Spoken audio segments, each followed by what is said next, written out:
As I begin recording. So, you reach the Southern Isles Gate Wall bordering Tanzia. You've survived the Morbog. You met with War Master Chak Iskal. You spent some time discussing what Dajar had discovered in Morthax's journal. Vellum went to check on Vadmir, who was in the process of being kidnapped. Zerth Lucius appeared, managing to stop this stranger who was shortly after imprisoned by Selma Dawnbringer. After whom, you recently briefed with Selma and the War Master about the events occurring in the Morbog. There was a mention of Morthax's black dragonborn infiltrators among the gatekeepers' ranks. Shortly after which, Selma and Zerth Selma led Zerth and the rest of the party into the dungeons, where two of these spies, including the one captured earlier, were being held, and Zerth, cleverly casting a suggestion spell, caused this black dragonborn spy to spill everything on the other spies in the Order's midst. Most helpful of all, specifically a list of 10 spies in total. After this, you pervade various merchants to sell and restock. Dajar ran into a tense situation trying to sell some awakened amulets, but wove her way out of it with an incredible persuasion check. Lucky for you. Vellum and Liska had a heart-to-heart talk. You all ventured to one of the two more powerful religious figures in the southern wall to cleanse yourselves of any sorrows left over from your travel across the Morbog. Witch Doctor Tajas, a Banzalan priest. You inquired about a possible communion with the spirit of death himself, to which he asked for a gold coin from each of you and bid you return tomorrow night. You shall see how that goes. You met with Largrim, the blacksmith merchant. There were discussions about his wares, specifically a breastplate among his wares, sort of abandoned by an Alshamic faithful individual, seemingly down on his luck. Angus also desired a discount on a mace among his wares that belonged to the same individual, called Lifeburst. So an arrangement was made. Come to a day's work for Largrim, and put in a good work for a contract for him at the temple being constructed at Mountain Home, and he'll slash the cost in half. Selma began her rounds with Zerth, trying to gather information from or capture as many of these spies as possible. Liska had a moment on the other side of the wall, a short plea, a short prayer to the spirit of Bear, or Bor, as she's sometimes referred to as. Vellum and Vadmir had a bit of a moment with Vellum, gifting her a couple of gifts, a raven figurine and an expandable pole, to which she was very excited, entertained and amused by. Sayu and Dajar worked together to make an alarm scroll to reveal a potion of supreme mana from a lockbox you'd acquired from Morthung. Angus, before sleep, said a prayer and gave thanks to Nogdur and Dune, giving thanks for allowing him to free Morthon and his people, considering that Nogdur may have been led astray by the curse of his armour. As Liska slept, she had a vision. Oh. A bit of music back up. There you go. She had a vision. Many visions of losing her will. Remembering when her mind was dominated back in Morthholm. She remembered the final moments of battle against a blue dragon when Trista lost his life. Visions of climbing a mountain peak to a shrine dedicated to the Pantheon of the Wild. There she encountered a stranger who offered her the path of the Wild Speaker. He had apparently offered the same path to a second individual, one who Liska knows very well. Emboldened by this, Liska accepted her first test, a simple one, simple battle of wills and strength, and she remembered the words of Dejar in her mind and pushed forward, overcoming this challenge. Liska, with the memory of Frista fresh in her mind, collapsed, holding on to that guilt in her heart. The figure, pondering that perhaps with time she may learn to forgive herself. That when she's ready to learn more of this path, to meet him in Tectarchus. And that is where we left off during this night. So, Angus. Hello. It is I. Angus, you begin to toss and turn in your sleep.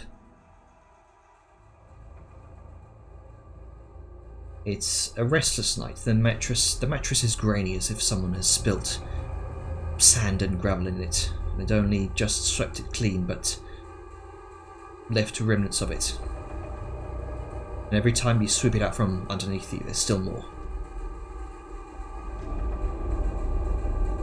So you try to get up and shake the bed clean. Your feet step on gravel. Hot coals. Instead of the darkness of your chamber, you have to wince the blinding firelight as you open your eyes.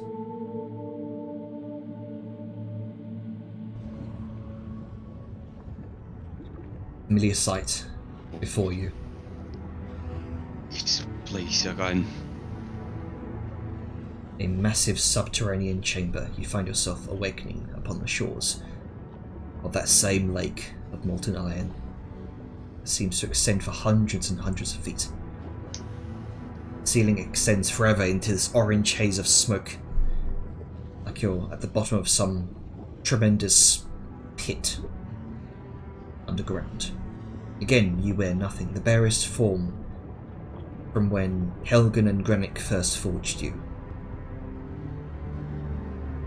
You hold in your hands the grim Rune Lord's hammer. Despite the heat, the arm in which you wield your hammer feels cold. You look to see the ring on your finger. Black veins from across your arm have spidered up from the ring to your shoulder, almost engulfing your entire arm. And there's a growl in your stomach.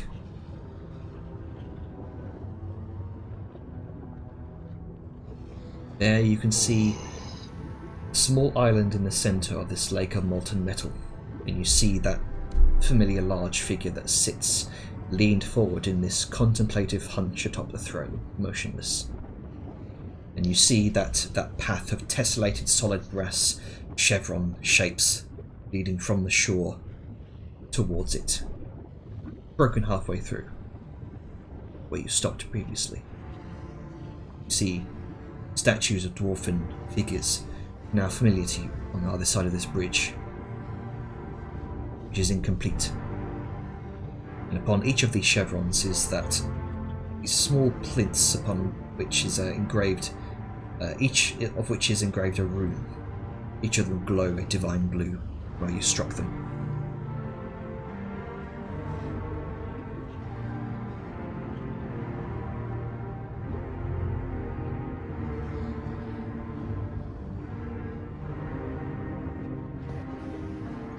Then, seeing as this pathway has been stopped halfway through from where it collapsed under him before,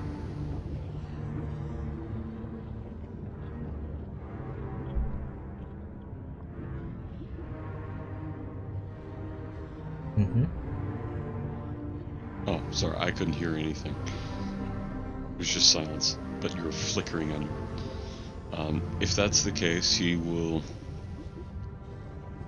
begin his little walk to the end, feeling a little colder than last time. Hold on. Mm-hmm. As you pass, as you begin your journey across the bridge, past the first glowing rune, solid brass is hot against your feet with each step. Step. step. First chevron upon which first rune sits is flanked by those two tremendous statues of Helgen and Granik. You're familiar with this rune's meaning. Family. Again, those memories of cold flash past you as you walk by the statues. Panic, confusion, thousands of dwarves fleeing. Pursuing snorts and cackles of many kobolds. The wings of a monstrous dragon soar overhead. A blast of cold narrowly misses you as you flee into the depths of the mountain pass. Beyond and below. The reign of Melanis, bride of the frozen ruin. You find each other, you fall in love. You forge the greatest of treasures and watch him grow up. But one half of you falls to incurable illness, grief, acceptance. You grow sick. Your son, your creation, ventures out into the world to bring glory to clan and family. You're surrounded by friends and family. You know he'll do you proud. You pass in your sleep. You pass the second glowing room. The chevron is flanked by two tremendous statues of Brandar Kazik Brackenbrick, Grandmother Gaelis Brackenbrick. This rune reads Legacy. You smell the freshly served scent of freshly baked goods. You can hear joy and merriment. A mundane and simple life. As a popular baker, you draw the attention of a young priestess, Love Blossoms. You show him the way of the forge, and he learns. You forge great works as a side job. Life is good. The town booms in trade, but you feel tensions across society. Neighbouring nations seek to claim Dragon's Mouth Bay. But the tension eventually subsides and you both feel safe enough to bring up a family together. Together you forge your greatest work. You call him Granik. Past the third glowing room. One where you stopped. Betrayal. The chevron is flanked by more than two figures this time. Bayrock, Brackenbrick, Maedrith, Brackenbrick, Aegna, Brackenbrick, and Dunrick, Brackenbrick. Memories of a struggle between two age-old enemies and rivals, two clans, Silverhearth and Burick. Love and betrayal. Bayrock, a warrior of Clan Burick, falls in love with Aegna and marries into the Silverhearth clan. Dunrick of Clan Burick is angered by this union, even more so after Aegna gives birth to a son of the Silverhearth clan. Dunrick and his wife Maedrith exile their own son, Bayrock, from Clan Burick, which inflames tensions between both clans. Swords clash, hammers strike against shields. Father and son face each other in battle upon the steps of Mountain Holm. Two clans clash to redeem honour. Son is victorious but mournful and racked with guilt. He holds his father in his arms. Tragedy. Morale is low, and both clans return home. And that's where the path ends, where the bridge remains incomplete.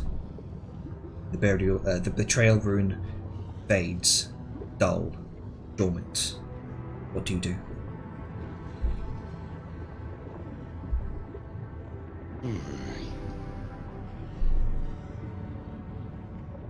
So before me lies the open path.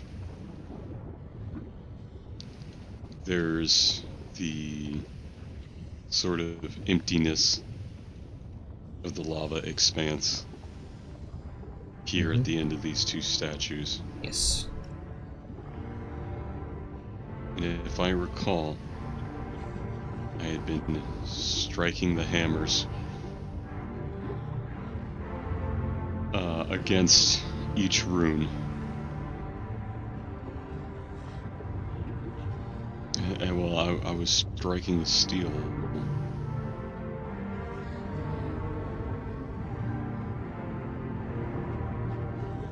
I don't have a steel at work this time on an anvil.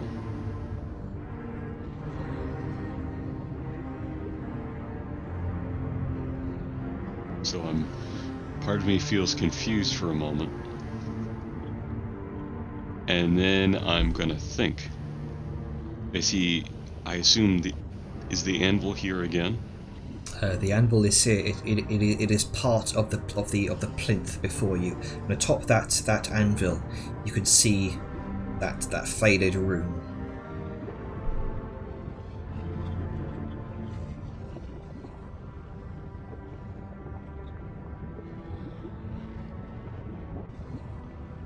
Oh boy. All right. He has a thought, a plan. And his fingers start to weave a magic, but pauses. Might as well try without it first. And he'll go up to that anvil between the two statues. Just give a solemn look to the memory of the disowned son. And with a hefty swing, will bring it down with that reverberating ting. You strike the rune with all of your might. And where once you struck the rune with your grudge carver in your dream visions months and months prior, you now strike it and send out a resonating wave of runic vibration across the bridge. The entire path lights up with a rippling wave of this glowing orange runic patterns. Seems to reverberate much more than when you struck it with the grudge carver. And you can feel the vibrations resonate through the breast, through your feet, your body, your chest. And you notice, when you strike it, this cold chill runs through your arm. A number of spidering black veins of darkness are left behind. Since presence.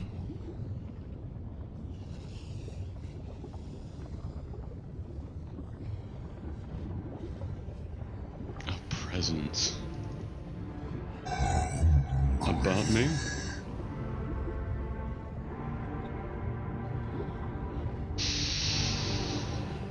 Oh.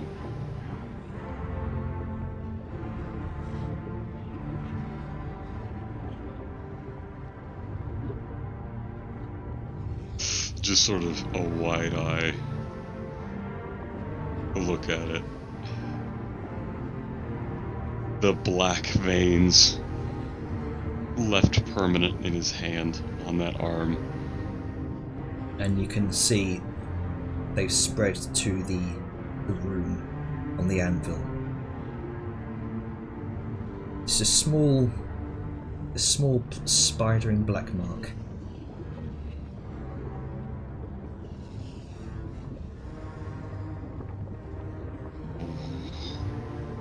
And that reverberating sound echoes deep through the chamber. The sound of the anvil against the hammer, the hammer against the anvil, which rumbles and quakes in response. Rocks break loose from the walls and tumble down into the molten iron below as they splash. Arcs of bright orange energy surge up from the lake like this sort of coronal loop of the sun, careening down into the molten iron in front of the empty path. The quaking continues. The molten iron begins to transform into the same brass you stand upon. Another chevron rises to meet your feet.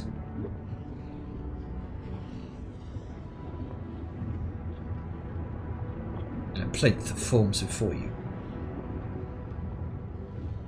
And a single rune seems to mould itself into the molten brass. The rune of loyalty.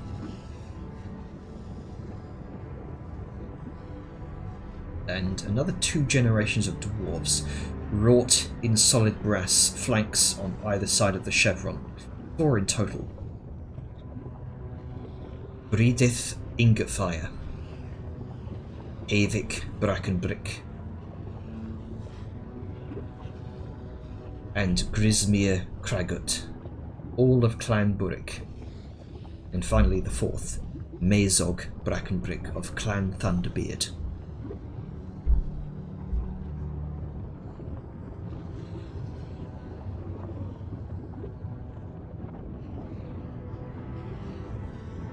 There is a sudden wash of memories.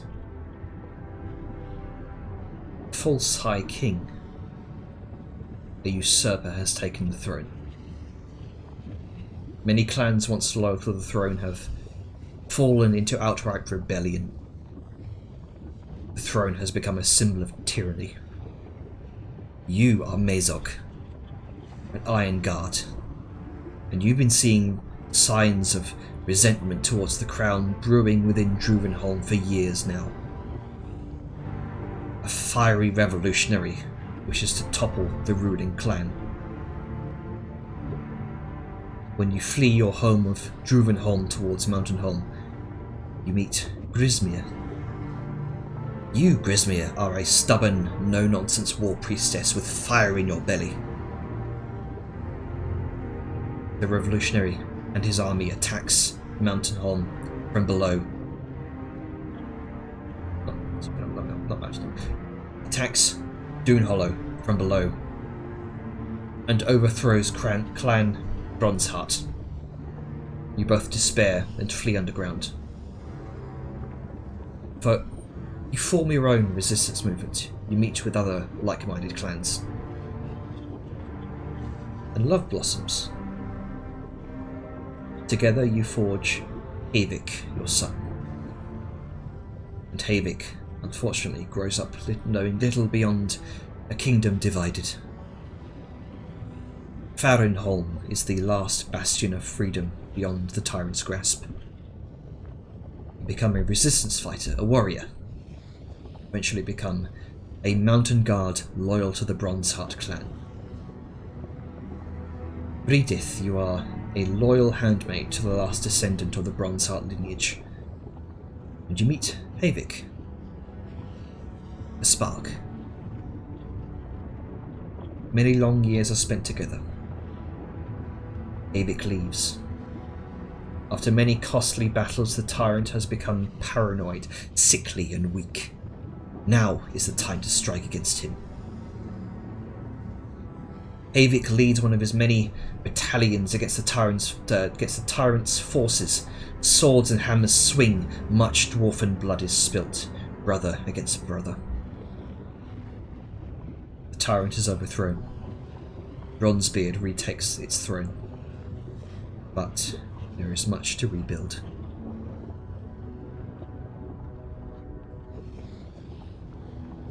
How does Angus react?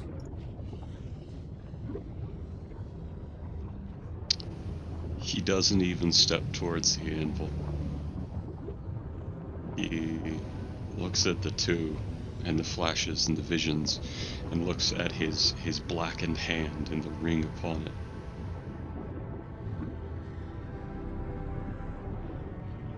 And he goes back to the last. Kind of turn around, and you can see behind you the darkness across the previous plinth has spread to the rest of the platform, and it's beginning to seep into the lake of molten iron. You're noticing. Do the others? No. But you are noticing, like, disparate, isolated blades of grass. Teeth, fangs are beginning to sprout from the darkness, very small ones, as it's beginning to slowly spread.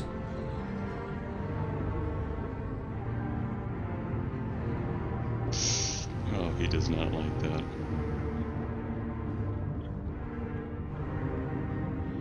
No, the turn around and the slow look to waddle towards it turns into a quickened pace, and then a run, and then a drop of the hammer, are gonna sprint towards it in that rune. Is it still that tiny little black sliver? No, like I said, it's spread across the platform. Oh, no. Just no, no, no, no, no. He sees that it's contained in this.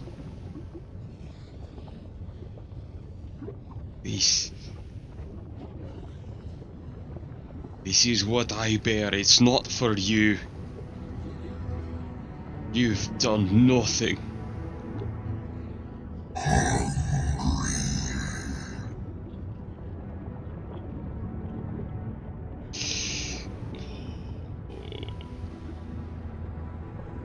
What does Angus do?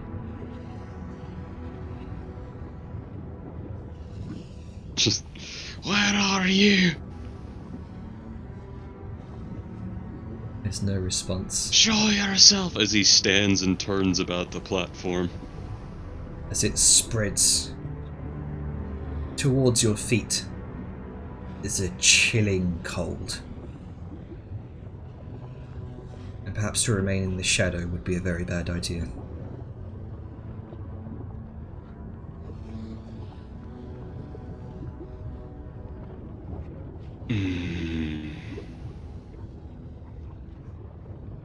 And it may just be. But he's seeing this area, his ancestors and teeth coming up, and he's gonna go to the edge. The very the edge of the platform where the next platform could come up, or the edge of the side edge of the. At the side edge here, where it is starting to consume this little plinth, this area of his ancestors. He's going to go to that edge with the lava, and he's going to take that ringed hand. If you're hungry, you cannot take him. You want something? Then here, have this! And he's gonna take that hand and he's gonna scoop it into the lava through that pane. Shower this molten lava and heft it, heavy fucking liquid rock, and heft it and throw it across the teeth. It sears your hand, the pain is unbearable. You throw this globule of molten iron, and it impacts this growing. How would I put it? This growing pool of shadow that's now almost completely engulfed the platform. You hear it reel back in pain, and this gap of clear brass seems to be left in its wake as it seems to recoil. The teeth seem to coalesce very briefly into mouths, which reel up and almost like best way I could describe it would be like a sort of venom symbiote. Ugh. And it seems to retreat for now. He'll hold his arm covered in the pain, grateful for the little bit of numbing he knows from his profession. And just look at the veins and look about. I will not feed you! Not them! If you wish to taint something, I'll accept that. But not them. Silence over the cavern as the darkness seems to retreat. I won't give you that opportunity. He's gonna turn to the next unstruck rune in the distance between the now revealed clan of Thunderbeard and stare at that ever so slightly closer but still distant figure. In fact, just give me a... sorry, I should have asked earlier. Make me a Smith's Tools check for that striking the room before. I think he'll pass. Well, let's see. Tools. You never know. You never know. Miss Tools check. With your strength. Let's see. I don't know the number. Oh, 19, yeah. No worries. There you go. Okay, so you head up to the next rune, the rune with loyalty. Yeah, the rune that means loyalty. There you go. He's gonna look at that and he's gonna step a little bit past it, and he's gonna peer at that distance, at that statue figure he sees in the distance. Okay. And make me a. go ahead, sorry. Just make me a perception check.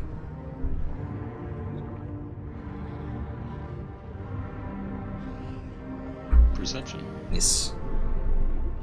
6. Which goes perfect because he's not even. Oh wait, hang on. You're still on private GM roll. Oh well. Yeah, thank you. We were doing testing. Let me public rolls. 6. 6. Yeah. Which makes sense. He's not doing the guidance. He's not prepared for that. He's not even trying.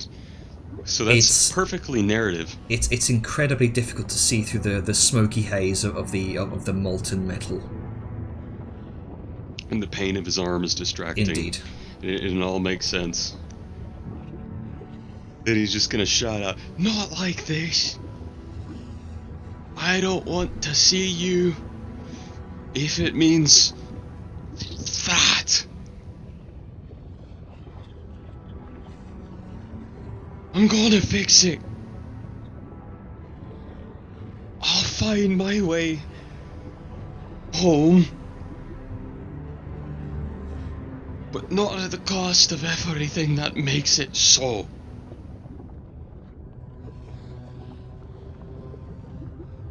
And I will not let this take me.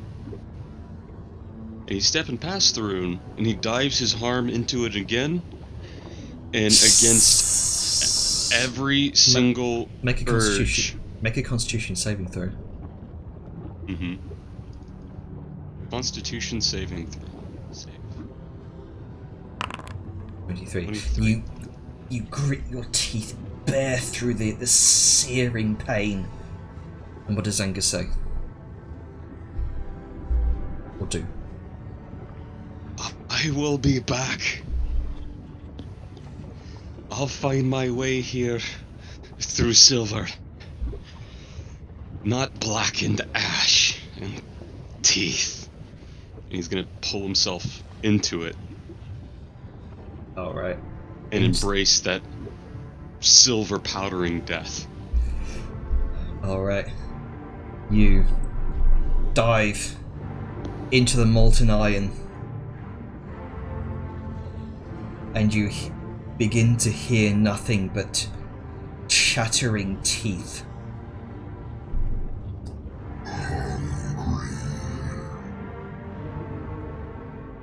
And as you begin to slowly sink into the molten iron, you notice that the darkness has returned. The statue's being consumed. It's spreading across the cavern walls, across the path, the scattered fangs piercing the darkness, turning into these lamprey-like mouths. You're growing cold. You're growing hungry. The path above you begins to crack as the consuming darkness begins to rust the metal, devouring it. Parts of the cavern walls begin to cave in. The lake of molten iron begins to give up from under you, becoming a black void. The sound of chattering teeth becomes a cacophony of screams as the bridges give out from under you. You expect to hit some more of the molten iron, this like surface beneath you, but you're plummeting through cold darkness now. And through the void, you can see malformed and twisting around you these lamprey-like mouths, ever shifting, constantly twitching, changing, reshaping themselves.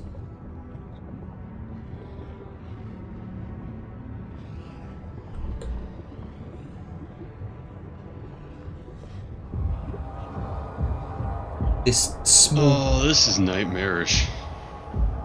A small glint of light nearby. Something falls alongside you, tumbling. Oh, let's reach out for that. Pause, and then reach with the non-ringed hand. You reach out and grasp it. It's an object. A ring of metal, spinning in its free fall. It's the silver crown. However, it begins to rapidly disintegrate and corrode as the darkness spreads to it. Not from your hand, but from just this ambient darkness as you're tumbling and free-falling. Flashes of a ruined kingdom. Grand spires of cyclopean palaces left in the kingdom's wake. And below you, a series of sharp teeth split apart. A maw yawns wide, impossibly wide, and its shadow falls upon you, blotting out any remaining light.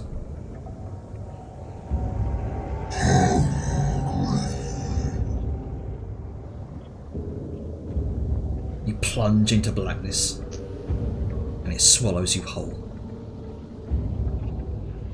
And you wake up in a cold sweat.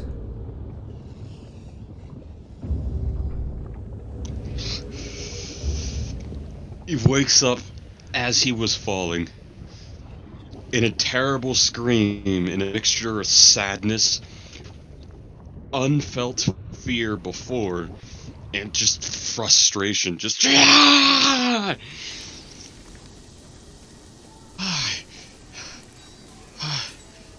And he immediately turns to the side and pukes off the bed from the sense of vertigo. You wake up, you see the light of dawn through your window. As you all come to wakefulness.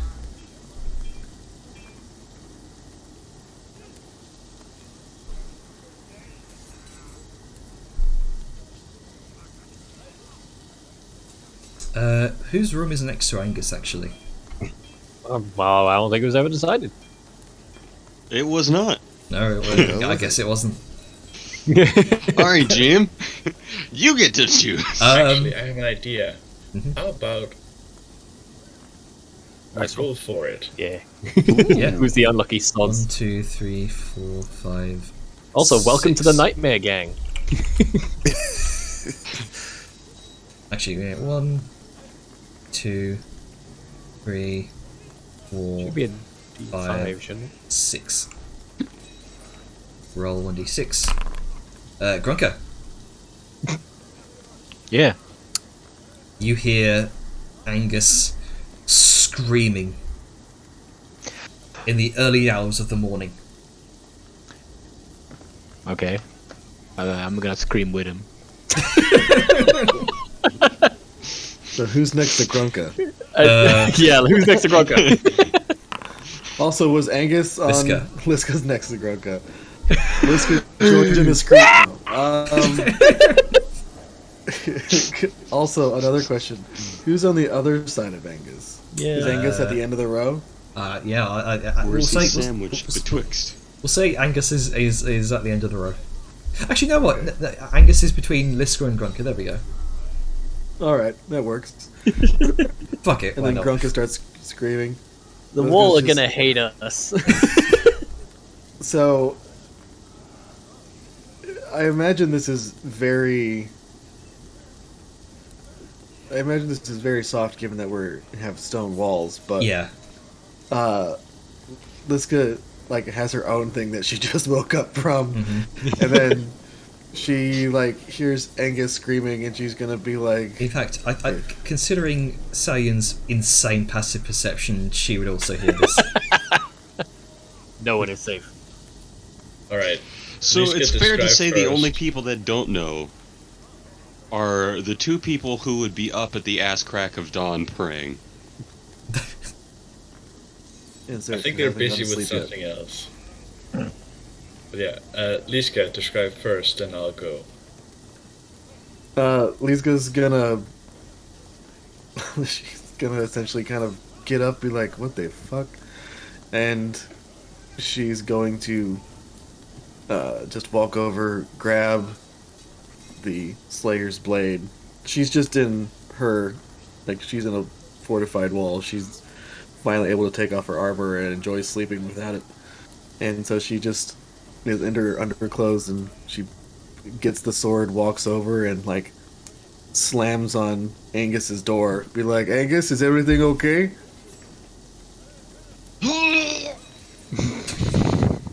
So she's just gonna like shake her head and be like, "Fuck, okay. I guess they'll have to better to ask forgiveness than permission." And she's gonna breach kick the door. And just as you're breach kicking, Sal comes out and sees it, just runs over. What is going on? And as soon as Liska breach kicks, like, "Oh wait, they probably should have checked the hand." Okay. And yeah, then she's going to kind of like duck her head and step in and be like, "Angus, why are you on the floor?"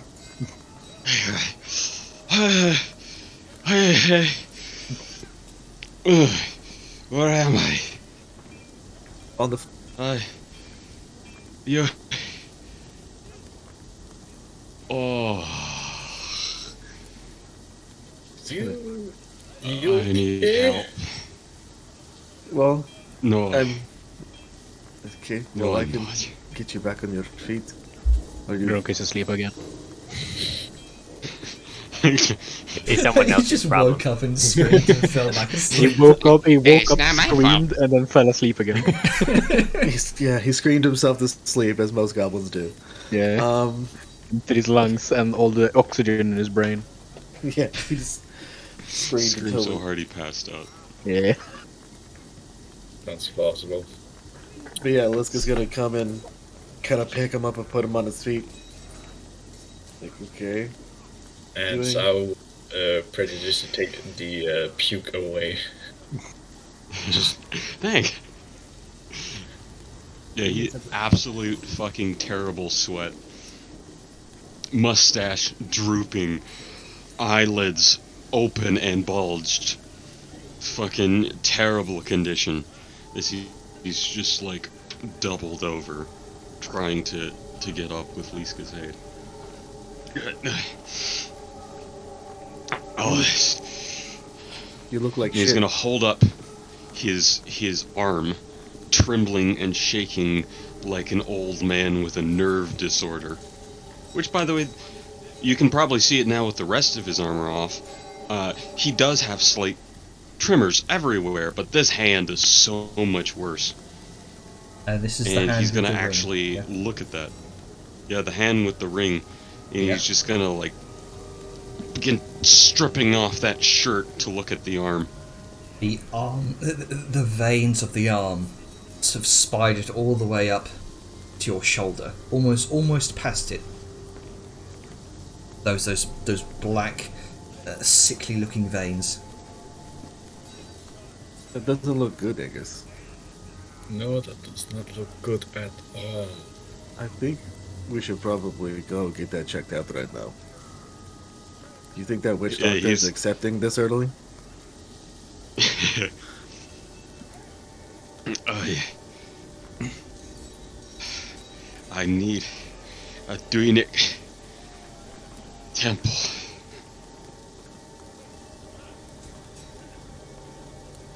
Okay. Well, they have the waystone here. We can just get you back to Doonhallow real quick.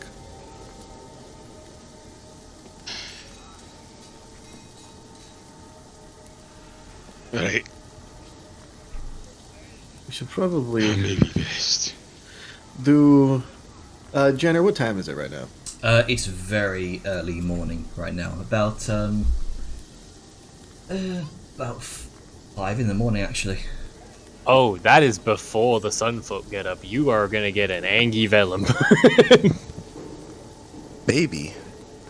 Yeah, so I was just looking at Angus and then looking to Liska. I'll go get the others. This needs some attention now. Okay. Oh, his teeth.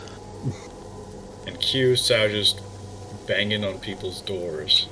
Oh, the second sound comes out, Vellum's already got just like leaning out of the door frame, looking exhausted. It's like, what the fuck is going on now? I don't get much sleep as it is. Well, you're not the only one. Angus has issues. We need to take care of them. I'll fill you in when you're more waked up. Alright, I'll get my shit together. And then he's gonna go get himself ready, and if Vadria is somehow still asleep through this, he's gonna try and move her without waking her up. Alright, just Like make a me. cat. Just go ahead and make me a slight hand check. Poor Vellum, he doesn't get much sleep, dude. 19. Yep. She you know, like a cat being subtly moved. She's just. I'm just picturing elongated cat now. Yeah. Try and pick her up, and it's just like, bruh. Yeah, Noodles out. she's undisturbed. Alright, good. And then Very good. Bell emerges. Right, let's go get our boy sorted. While Sao is waking up the others, she stops before Seth's door and just sort of pauses for a moment, and then knocks like 3 times, wait a bit, and knocks again. In front of whose store? Seth's. Oh, Zerth. Yeah. Yes. Oh, I didn't hear that's what door you were knocking on. He's going to he will appear at the door, kind of, I guess, wrapped in like a sheet around his waist, and just kind of be like, "Jess, can I help you?" Sao just looks at Seth with a kind of serious look and just goes, Angus has issues. I mean, he normally does. He's a dwarf, but is there something specific? His arm is black. Oh, okay, that's a bit more than dwarf. Okay, give me a moment, and he will. He's Earth. He doesn't really care. He'll leave the door open as he goes back and like starts And changing. Yeah, by the time he's gonna start changing, Sao's already moved on to the shower. And when For you the sake come, of repetition. when you open the door, you notice Saoyun a rather sort of how would I best explain this? Do you want Black Spice to explain? He's not the only one in that was in the room. Oh, A rather kind of scraggly hair, kind of young woman, maybe in her kind of mid 20s or so, sort of darker skin. Looks like she's just woken up.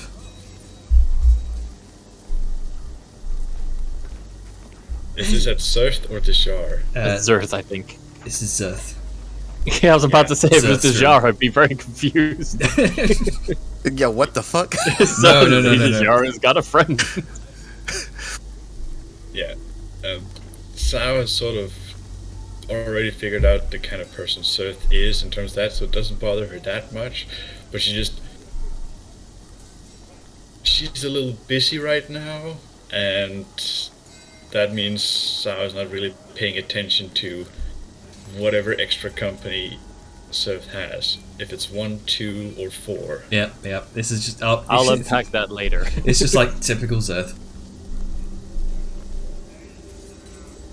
Alright, Man so comes walking to the door, basically naked and wrapped in a sheet. Yeah, he has had company. yeah. Okay, so you wake up the Jar.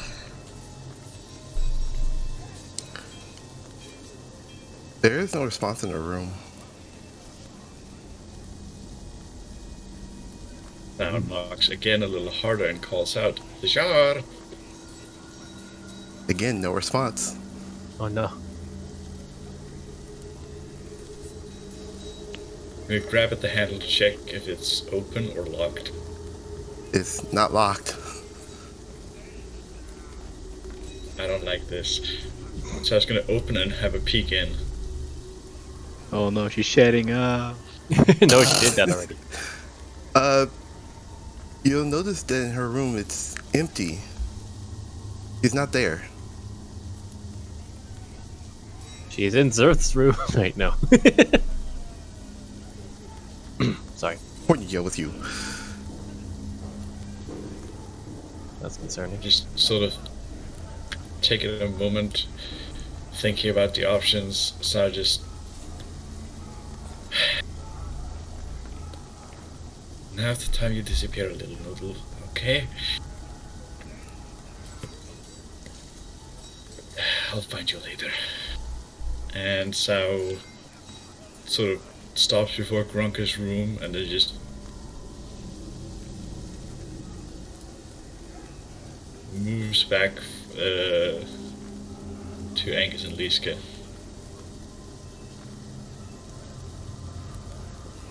This has gone back to her room to kind of start packing and getting ready. Yeah. Then it'll just be Angus she's looking at.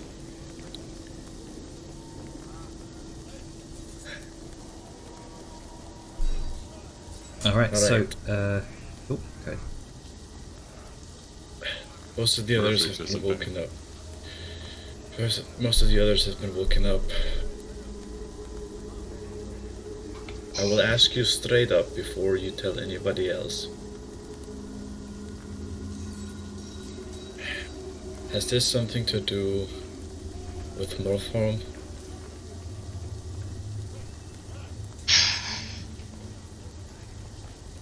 A lot of spirit stuff was going on. Has something to do with this, as he holds up the hand with the ring.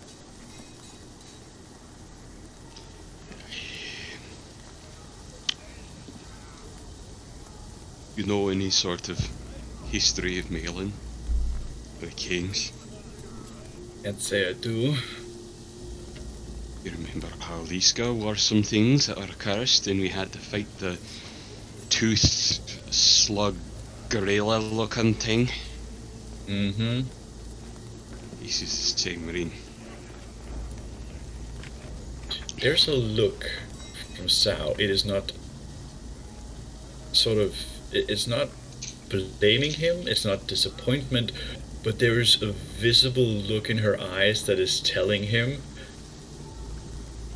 while she disapproves of what it has caused and so forth, she trusts that he has his reasons. Don't give me that stare. Come on. It's not like I wanted to wear it. This is his ring. This is the ring made by the lad in charge of that place, and it was the key. You saw the runes that appeared in the air and the doors that opened, the secret passageways we took. If I hadn't had this, we would have gone around. It would have taken us 3 to 5 days to get through that place. Vellum would have been dead. I don't blame I you. had to. I'm just trying to think of options to help people right now.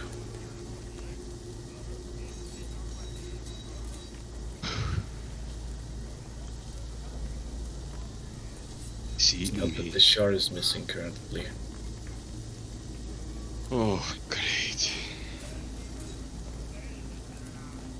I'm gonna try and look for her. Thankfully, I haven't unpacked much. What's that? She's part of Alsham too, right? Because she prays with Velum in the lake. Would she be in one of the temples? Maybe seeking some sort of guidance? She seemed a little on the fence before when we were talking about, like... She wanted a very dark staff. It was one of the incredibly necromantic ones, you know, and she uses a lot of them dark arts. I can not really be too upset at her. It was the first place I was gonna look for her. Maybe call out on the earring and see if she responds to that. Save you some walking.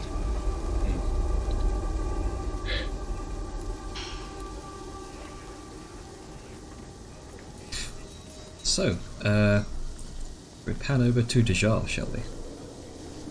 Yes. A fitting. Okay, so earlier in the morning here, as you've kind of entered this Alshamic temple, you're bathed in, you're sort of bathed in the sunlight of a brilliant golden stained glass. You know it's illusionary. No sunlight pierces the clouds above this close to the Morbog, but still, the sight brings you comfort. You can see a couple of other guards here just sort of wearing their under armour and without weapons. They're in the midst of praying. Not towards any sunrises, as there's no sunrises to be prayed to yet. But still kind of on their knees, face low towards the ground. It's a moderately sized chamber, nothing too flashy. The only centerpiece here is the stained glass on the far side. It's quiet. In Alshamic temples always have a sort of tranquil atmosphere to provide meditation, silent prayer, and self-reflection opportunities. You hold your Alshamic holy symbol against your chest. What does Dejar do? Yes. Standing there, quietly, just holding her that important pendant, but she can't really grasp why it's important. Just throws that thought out of her mind for a minute, just focusing on the silence.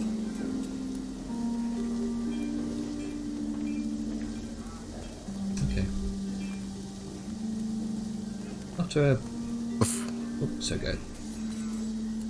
This is after she just tries to do her normal prayers, but just something seems off.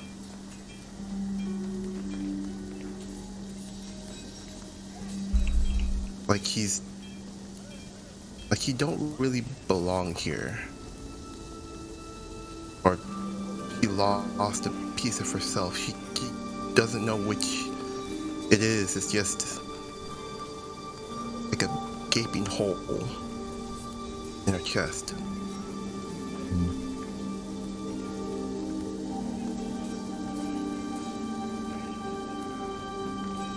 Eventually you notice an older woman watching over the chamber, sort of quietly walking over to you.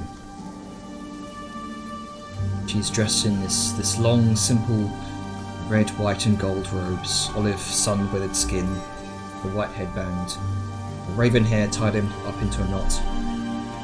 She approaches. Her eyes are... They're friendly and wrinkled with crow's feet.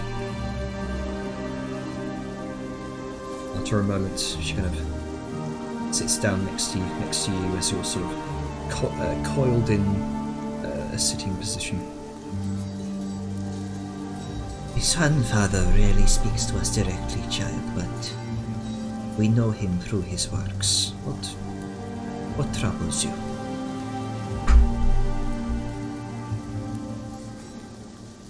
Before speaking, he just looks up at the illusion of sunlight.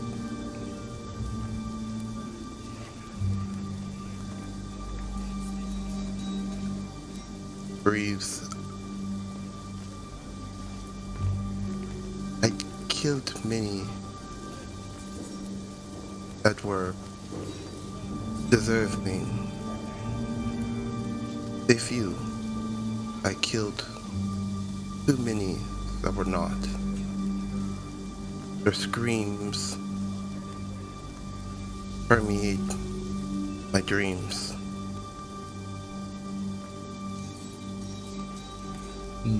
She Dive.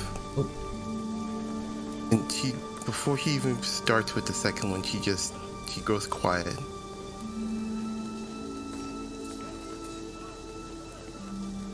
the brow furrows a little bit.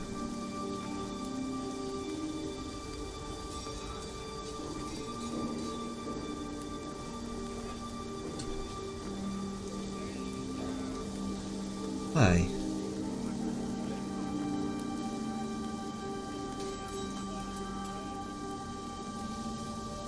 He has this look like he wants to just scream, but he holds her head high and speaks very slowly.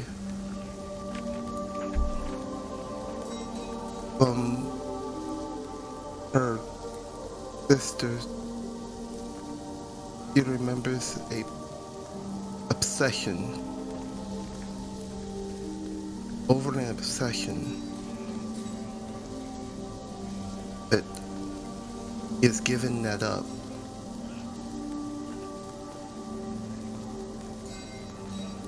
For that betrayal, not of against someone, but herself. For that obsession came a dog to be whipped and brought down on their enemies, or a knife be wielded as someone else's force. I think that's the right word. Thus she betrayed herself and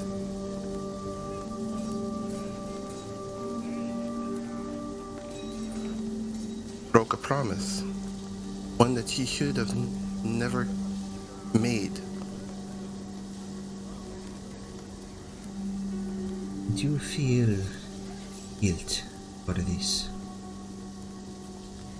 Is that why you Enough to confessed to where- me? Yes, enough so that when I was in the morgue, I wished for death. I hadn't, it felt at like I had no that- purpose. As you say that, she kind of grasps a hold of your hands. It is not my place to judge. This is not a place of judgment.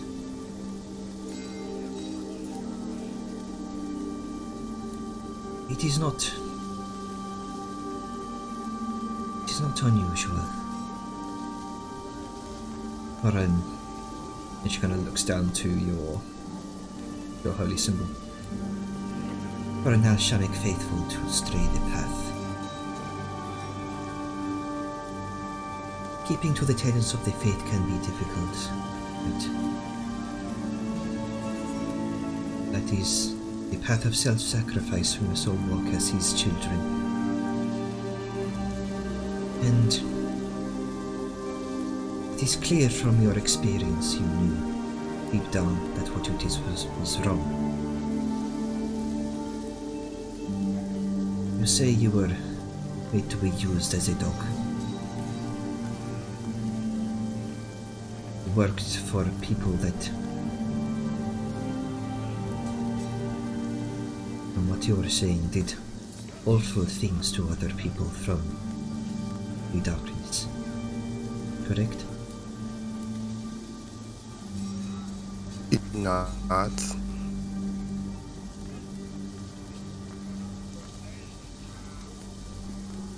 People that fell victim to this. Their families are hurting.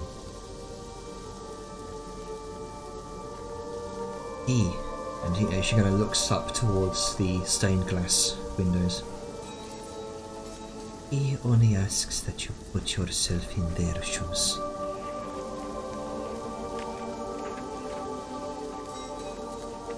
You say you sought to work with them out of a sense of vengeance. Am I right? Her eyes are just wandering for a minute. It feels right, but she's not sure. And she just slowly nods.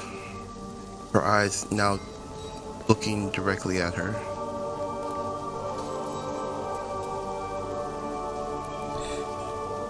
Mercy and compassion bring his light into places of darkness, child. And you clearly hold that darkness over your heart as guilt. Is that guilt, some say it is like a worried father gripping tightly the hand of a wayward son or daughter, refusing to let go. Because deep down he knows that they can come back to him. The son father tells us to alleviate suffering wherever we find it, if that suffering was one's own doing. Then we must work to bring light back to the darkness which we have spread in our missteps.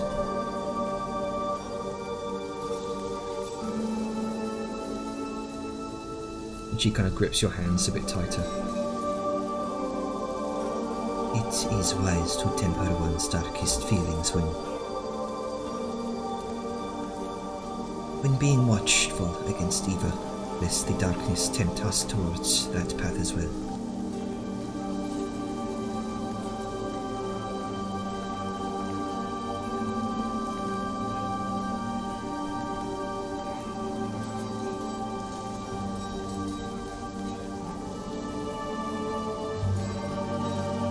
Opens her mouth to say something, but it's kind of just lost before he even makes it out of her mouth.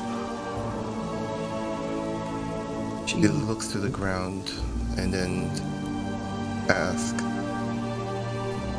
if one can't seem to feel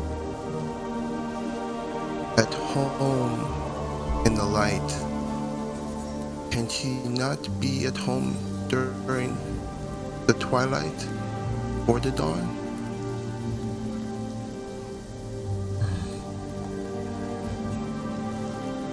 It is not my place to tell you what to do.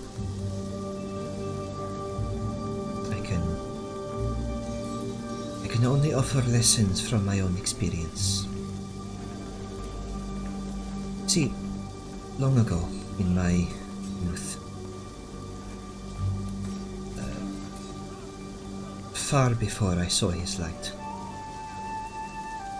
I was but a petty thief in the streets of Cafnir Bay. I was a gang robber.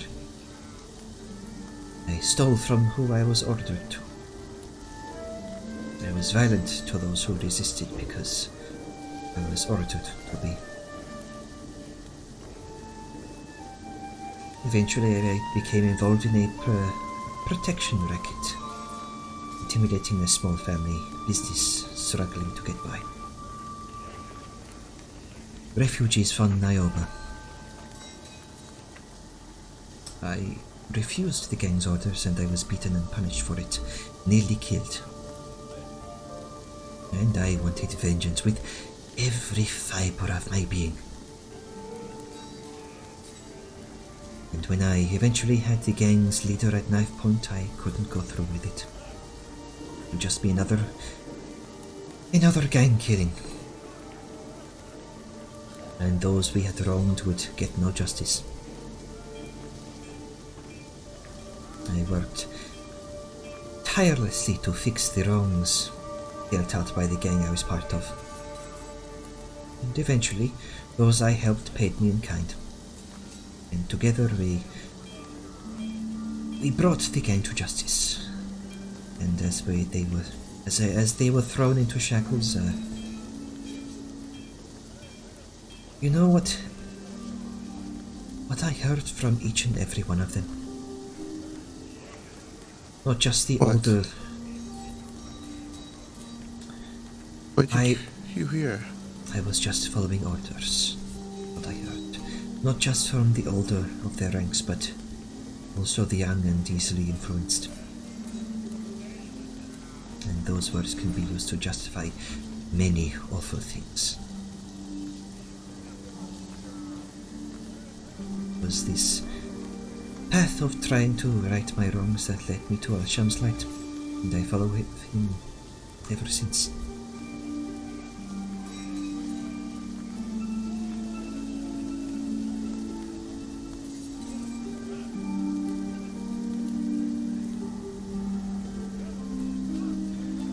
If y'all will try, just talk.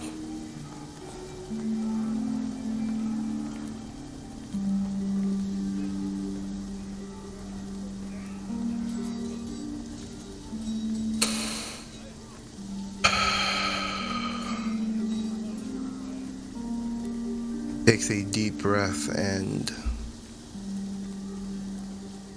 gives the elderly woman a nod and a squeeze on her hand back. Thank you. She squeezes your hands and gives a silent and respectful nod.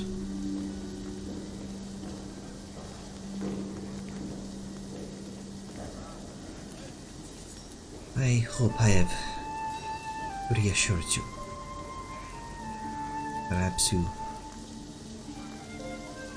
Perhaps you may see the light again. This one can only pray for such a thing.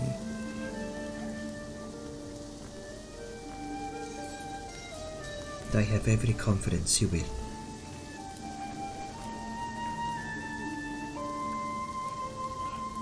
And with that, she leaves you to your own devices.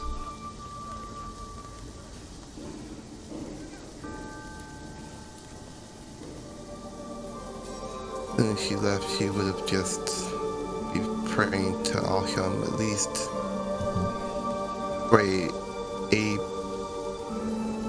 spark, if you will, to guide her in the right direction. Okay.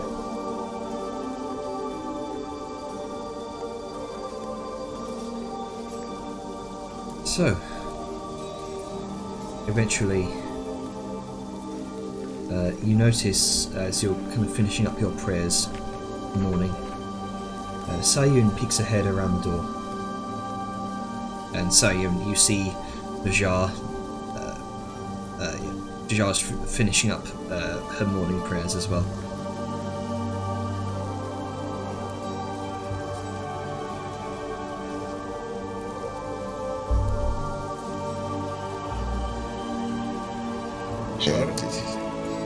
Yes? You have a it was just- situation. At that, she just puts her pendant away and turns around. What situation? It's nothing to do with Angus. Okay. I'll explain on the way. Just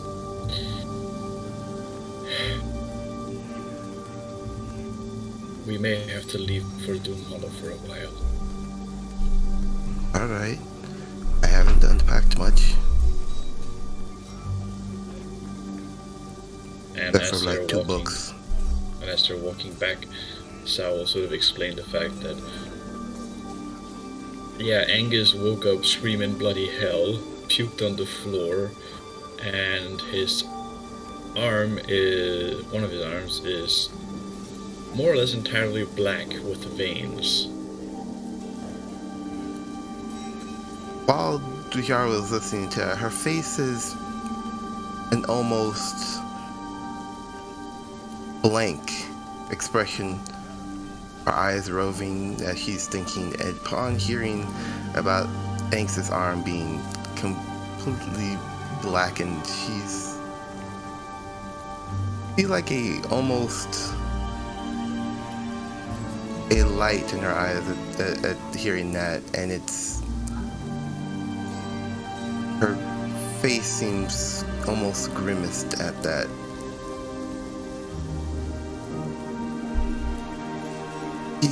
She just then ask, is it, what's on that arm that knows? Assume is the source of the problem. It's the ring he's been wearing. Her face just turns from grimace to, oh shit. And then she looks down at her ring like, great. Okay. His ring is not the one you've been wearing, not even close.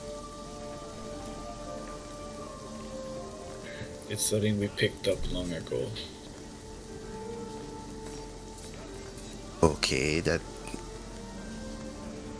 be less worried, but a little bit more. Okay, whatever. Just, I do have some remaining chalk to make a teleportation circle. The Dune Hollow. We like you were gonna use the waystones.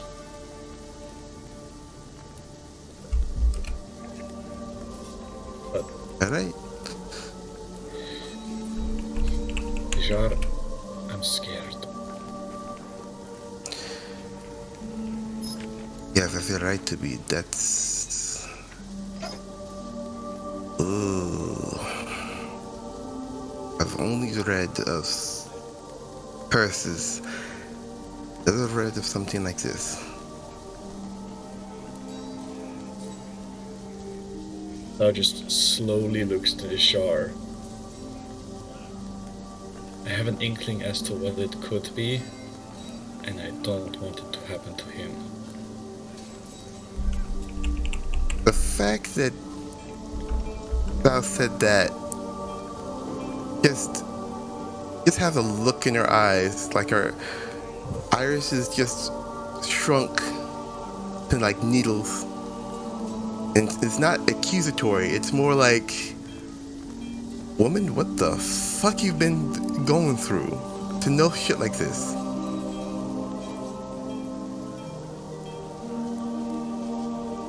Now just looks away and just keeps walking. Yeah, just nods and just follows.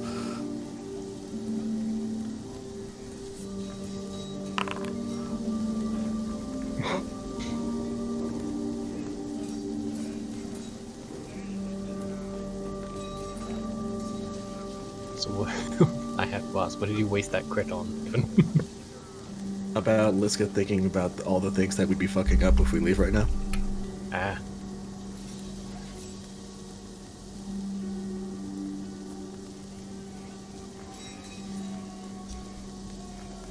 I'm just preparing I'm just preparing some stuff. That's fine. Like, is the Deshar and Sao scene over? Yes, I think so. I think so, Okay. yeah. Then we can meet as a party and say you come back, and we can discuss if we really need to leave, so Janner knows if he has to prepare anything there, because it seems like Liska has something to say, and Angus may have inklings. We're together now. Bam. Boom. Okay, so you all meet up. Nice. So kind of looking at all this sorts of thing, like, let's just be like, you know, as they're walking towards, I guess, out of the living quarters and more towards the main kind of areas. Like, so tonight we have the whole banquet celebration thing. And we also have to deal with all of the, and she does air quotes and is about to say something, and then she's like, oh wait, and then she touches her earring. It's like the, like, dragon-born spies, like something else that we are wanting to do. But also, like, the biggest issue is us leaving. Particularly at this point in time, I feel like it will be very much a chance for them to strike, because I don't know if all of you remember, but we can only do these things, like the waypoints, once a day. Like, we will not be able to come back until tomorrow. Right, we're gonna do that, weren't we? Like, there are some very powerful, like, divine people here. We talked to one yesterday about being able to remove curses and whatnot. Like, also, didn't... Sorry. It's fine. I was just going to say that kind of thing, which seem to really take effect in Morbog, is the kind of thing that they are specialized in dealing with. So it might be, like, curses and whatnot.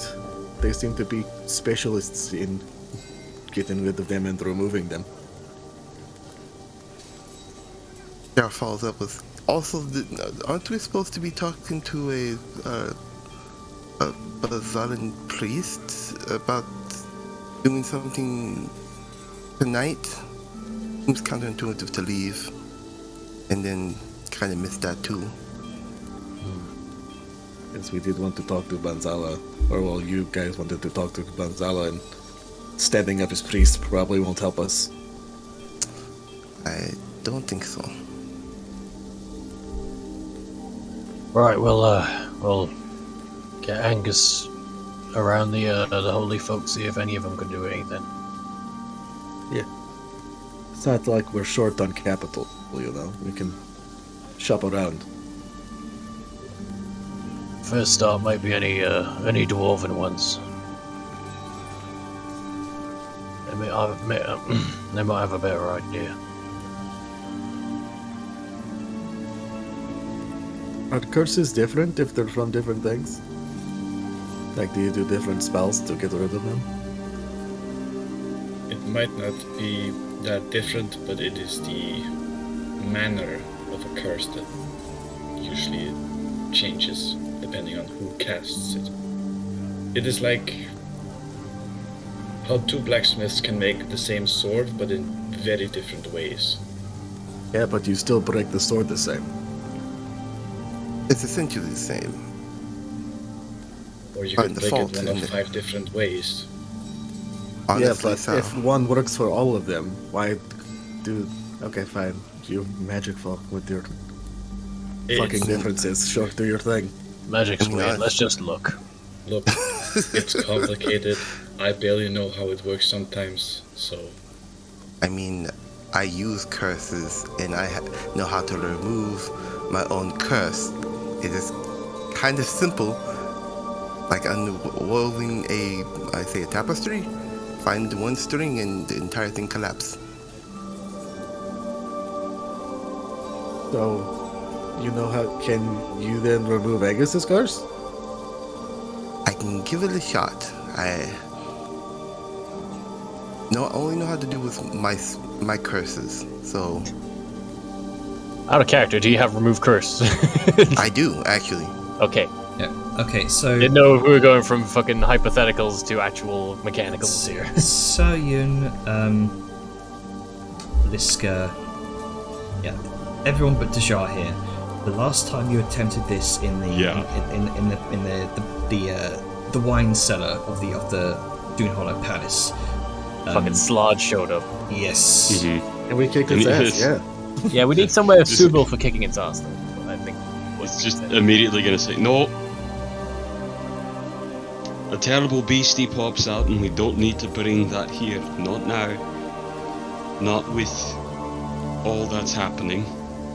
You don't think we can take it?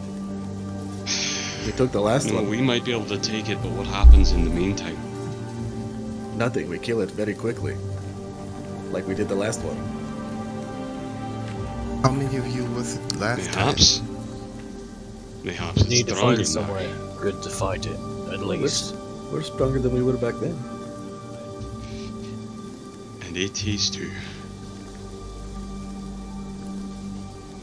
If we do even want to try this, we need a secluded place that it's not gonna go getting away from. There's all these holy places we can just do it on. Like, see if they have holy ground, like back rooms in the holy places or something. I feel like we need to talk to somebody here about it, if we want to attempt it here. Otherwise, Yeah, but Damn it. let's go talk to the Van Zalen then. Like, we're just piddling I around. would prefer to talk not to him. Why? Maybe somebody of my faith, with my people and my history and this artifact. I don't want to go fucking around with a different god for this problem. it's gonna be Hmm. we can talk to people They might here. have a better solution. We can talk to people here, see what they have to say about it, if they can help. Otherwise, it's most likely we're gonna need to go to Dawn Hollow for a bit. Even Okay, if it's just so- a short trip for a few hours. So, question. If your dwarven people can't help you, but let's say the Van Zalen can, will you still say no? Because at that point in time, it just seems like pride. You know what? It is pride. A lot of Okay. it is pride. I want to see if my people can help first, because this is something cursed with an artifact for our time. It feels wrong going to a different faith to solve something that's a curse of one of my gods. And I understand that, and I understand it's pride. But I also swore to my people and my king that I would find a way to purify this. And having to go to someone else to scrape it off that isn't even involved just brings me a type of shame I can't describe. It's not, but it That's isn't going against not your oath. shame. And it's not going against your oath. You taking the ring off isn't failing to purify it. It's leaving the ring elsewhere so you can still purify it while it's not killing you. Because it looks like it's killing you. You look like shit. How, Let's see what the options are first. See if Yes. they can do something, and if they can't, well, we have options. can we just like go to it and do it now instead of just, talking about it? Well, we're still walking, Dejan. We can't teleport to different places. Ah, right, I keep forgetting. Actually, Dejan, Aren't you the one that has the foggy leap or whatever that spell is? Misty We Step. can't do that. Froggy leap! The fact you said Froggy, Ooh. No, I think I You kind of said like. foggy No, leap, I not said fog. foggy, not Foggy, froggy. okay. Foggy, not froggy. There's a clear, distinct difference between froggy and foggy. It's Can't kind of fuck hard. with Kelly. When you get angry, it's kind of hard to differentiate with your accent. I'm sorry. What's now you saying off on the accent? Can't hear a damn Hey, thing on it. hey. You don't fucking know about this first thing of phonetics. Angus.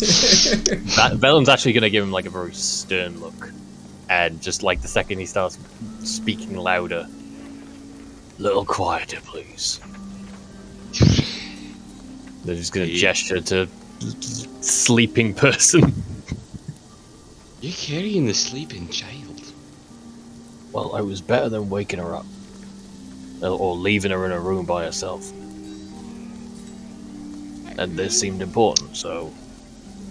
And it is. Why is everyone yelling? It's alright. Go back to sleep. It's not yelling, it's a dwarven discussion.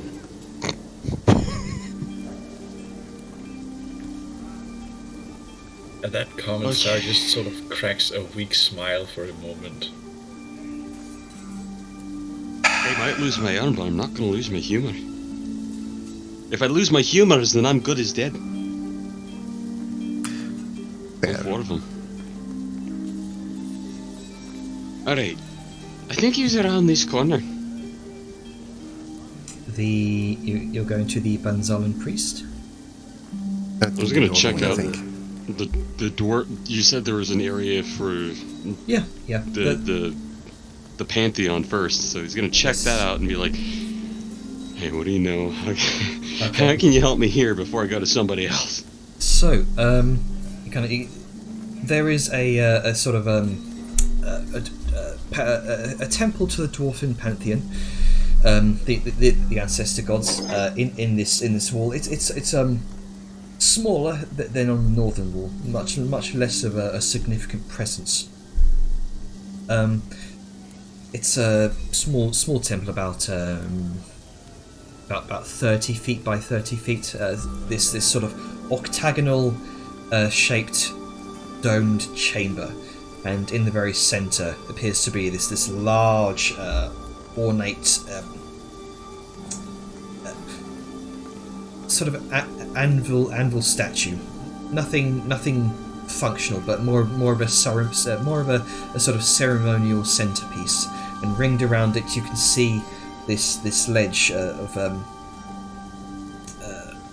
covered with many offerings of small forged knives, small short swords, pieces of jewelry.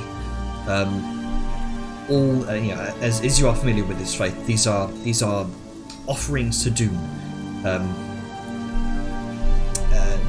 and typically offerings to Doom are forged from the anvil, from one's own craft. You can see around the edge of the chamber small statues to other dwarven gods. There's actually, I have to remind myself for the. Oh, Jared, God. don't you know your own lore? Yeah, how dare you not memorize your own lore? One second. Dwarven pantheon. Everything memorized. Reboot. You only have to This remember guy all doesn't of even existence. memorize the entire Chronicle of Rayloff. Yeah, there's a statue of to Gundrim. You can see this insignia of a circle of runes. Statue to Haelga. This crowned motherly figure. A statue to Kazmorg. This a bolt of lightning striking a battle axe. A statue to Mortrim, which looks like this entrance to a dwarven crypt. And of course, Rayloff, smaller statue than the others. This is this sort of small statuette of a golden beer stein, and of course, in the centre, that big anvil to Dune. You see, sort of tending to one of the statues, praying in front of what looks like the statue of Helga. A young dwarfen woman, sort of fresh-faced, looks to be maybe in dwarven equivalent of her late 20s or so. She notices you all come in. Oh, what can I do for you? Oh, you look young and happy and innocent and full of hope for the faith. That's reassuring. And he begins to unstrap the one arm of his gauntlet, from the shoulder. Oh my, is he? Oh, by Dude's biggest. What? And she kind of rushes over, beginning to sort of hover over your arm as if asking for permission to sort of examine it. He's just gonna kind of hold it up.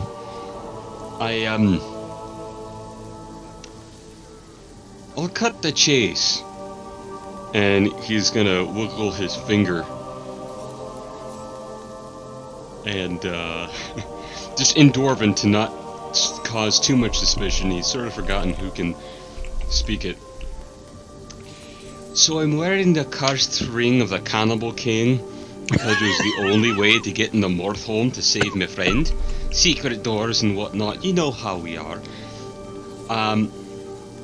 And now I can't take it off, and it's compelling me to eat, and it's also eating me. Do you have any advice? She looks immediately dumbfounded. Right, that's what I thought. Well, it sounds like some sort of curse.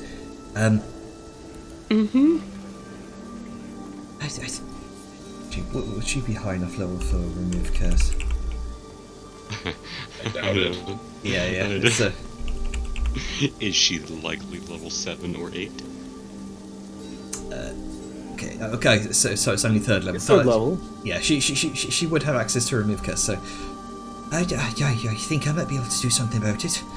I might not be able to do a complete restoration. You might have to see someone else for that. But I know there's someone in the northern wall that might be able to do that for you. But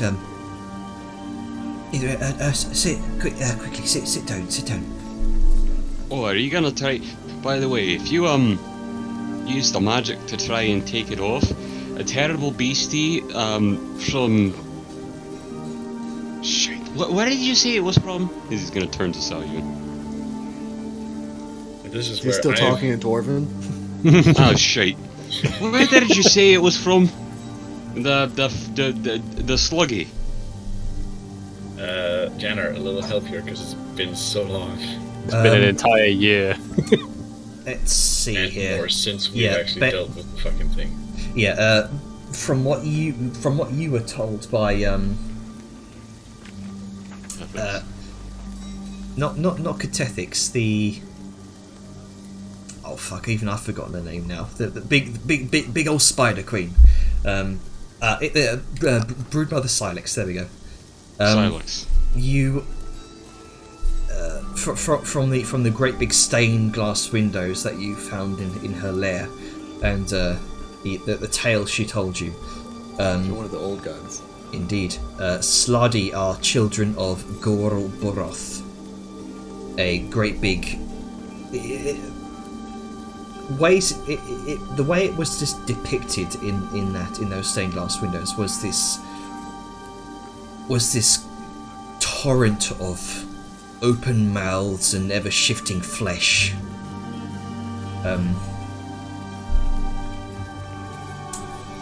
Sladi were children of Gorl Boroth, one of the old gods, from the realm of insanity.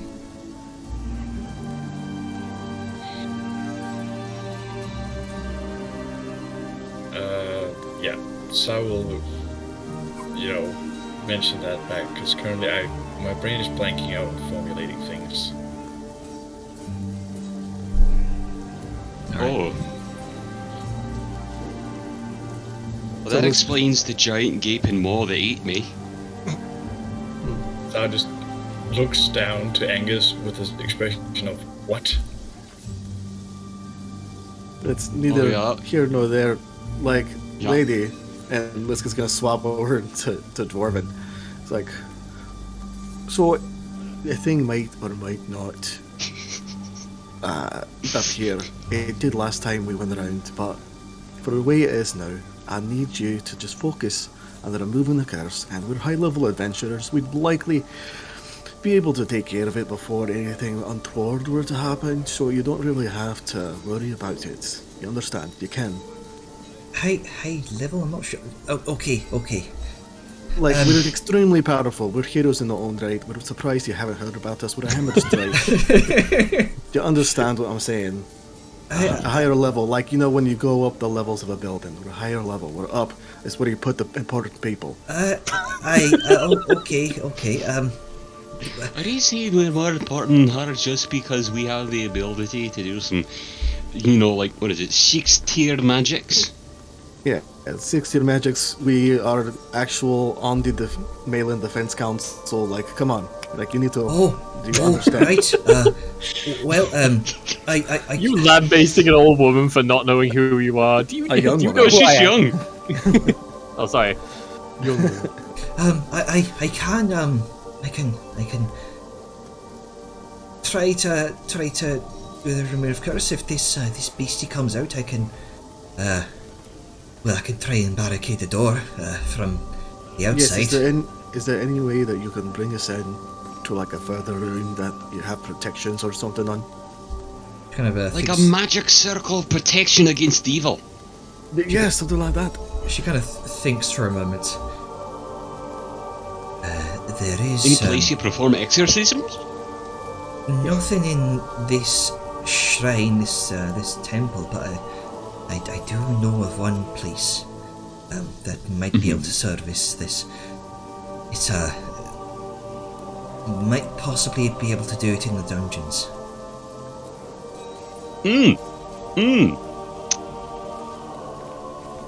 Foreboding. We might have to ask Selma's the commander's permission first.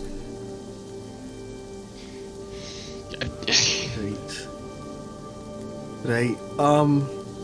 So, and then Zerth is gonna kind of chime in. It's like, you know, I can probably get that permission if you really need me to. Like, you can just head down to the dungeons and I will see what I can do in regards to getting your permission. Better to ask forgiveness than permission sometimes, you know what I'm saying? And he like gives her a wink. Make a persuasion check. Alright. Suddenly, Zerth to the rescue once more. You goddamn fucking. He just Machine. arrives. This You don't goddamn hear. You fucking don't hear him machine. get there. He's just like, "Hello, I am here." Hold on. I'm I need here. to check one mechanic real quick. Okay.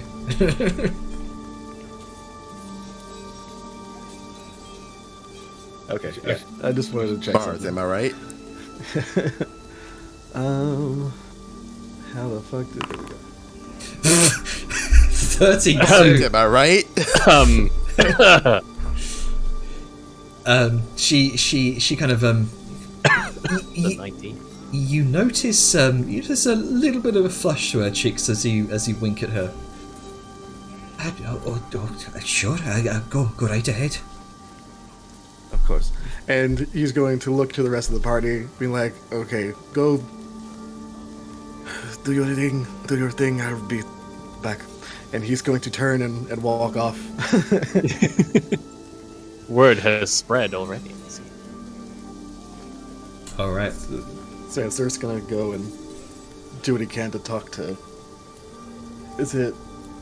Let's see, because she is here. So there's currently both the leaders of the walls of their own respective walls are here right now, right? Yes, you have been working with Selma for most of the night to kind of find information on these individuals. Try to suss them out. You actually did manage to capture a couple of them. Nice. Okay. And then there's Chak. Yes, War Master Chak Iskal. Okay. Cool. Since Zerth already has a very good rapport with Selma, he's going to go to her first. Mm-hmm. And then try to talk her into letting it happen, and then they can go to Chak since it's technically his dungeon. Mm-hmm. So yeah, and this can happen in the back scenes. Yeah. I can make some DM rolls if you want to, but Yeah, can you just go ahead and make me a persuasion check with advantage? okay. How do you do DM rolls? See in the drop Above downs. the chat block. Yeah, public roll. Where it says party. Private Yep. chat roll. Ah, yes. All right, with Okay. even with that, you know what? I'm gonna use that one feature just because it's funny. I mean, even rolling that on the dice, it's that high. That's hilarious. Yeah, it's Zerth is 19. funny. That is the highest. Bards are redunculous. I love my boy. Dip a couple levels into fucking samurai and get your wisdom bonus on top of it. Insane. So there we go. That's better. So that's the first one. Okay then. Alright. So then, she's going to I guess- ask you to wait for a moment so that she can either observe or, if things get too out of hand, maybe jump in. Sure.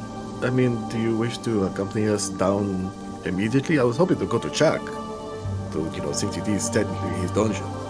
But if you just wish to accompany me, we can go down together to the dungeon.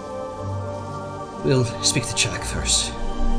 This is quite dire news. Of course, nobody likes a curse, And he will wait and bring her along to Chak, chatting her up, just being like, so, we did good work together today. I feel like we have a good bond. I can spin this into many a story to entertain the masses later. Well, the way you managed to charm Forchan Zoomer. Sorry, no, Forchan Zuma, not Zuma. The way you managed to... Sorry, go ahead. Oh no, continue. Oh, the way you managed to lay your charms on Forchan Zuma was well, rather heavily, I might add. It's incredibly revealing. Well, she was just lonely. You'd be surprised at for what situation she was in, how isolating it is. These people of such high positions, even though you conduct and, have control over so many, you always feel so alone, And I was just offering some companionship, just, a keen ear, a warm heart. Well, what she revealed, I almost don't want to believe it. It's the fact she was using tracking runes in her equipment to track trolls. I don't know how I didn't see it earlier. Hey, you are most blind underneath your nose. I think that's how the phrase is. Is that in... I feel like I said that wrong in Triton. Oh well, it is fine. You're almost correct, but oh, there he is now. War Master. And with that, you begin explaining the situation to the War Master.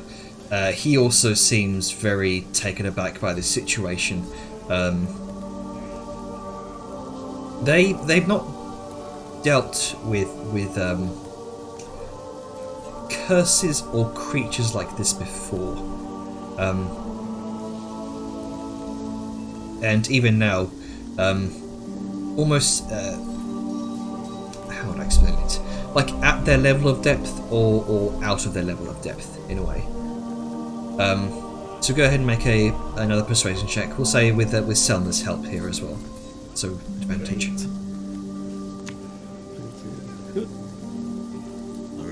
Alright. Oh wait, that wasn't with advantage. I guess I didn't hold it down long enough. Okay, Bunamas. Okay, I'll take the burst. Okay.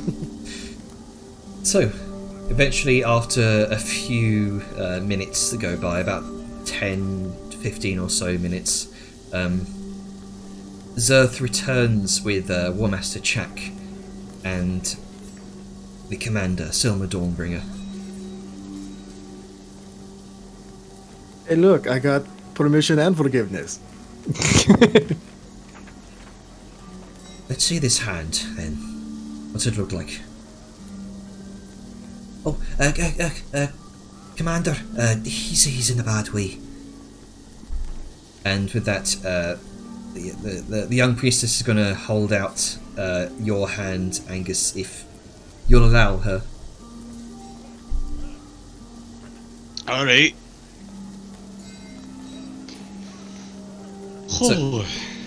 So you will see in full display upon his ring, kind of spreading from his ring finger all throughout his hand, all throughout his forearm, up towards just past the shoulder to kind of one end of his clavicle, is these spidering black veins that seem to almost, from what you can see, Sayun, seem to faintly pulse.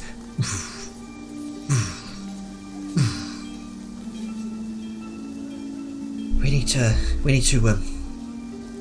get him down towards the dungeons. See if we can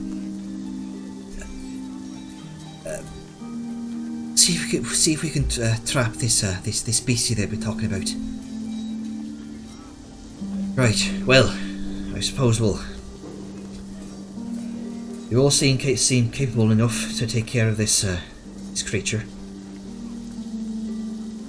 We can trap you inside with it, but if things get out of hand, let us know.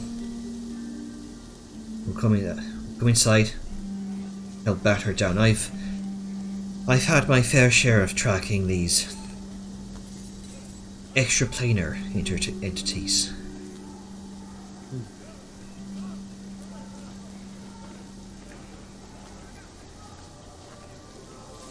And with that, unless anyone has anything to say. Let's just go for it. And we cut off the arm. Who is As we just see, This guy. She's kind of like, she's just like tapping her lip like, can we cut off the arm? that would be. Or I guess if we cut cut off the ring, can you grow back that finger? You know, magic?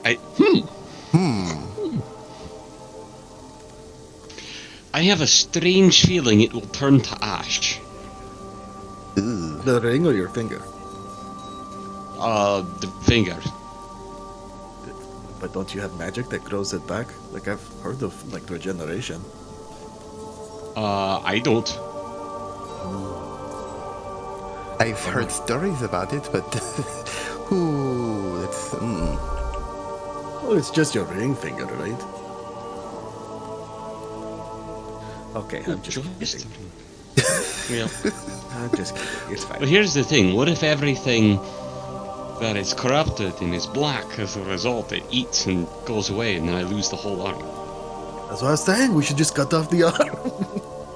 Yay. No, I'm still kidding. But no, yeah, we should go down and go into the dungeon.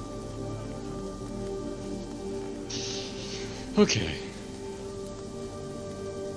Right, I need to briefly do something real quick.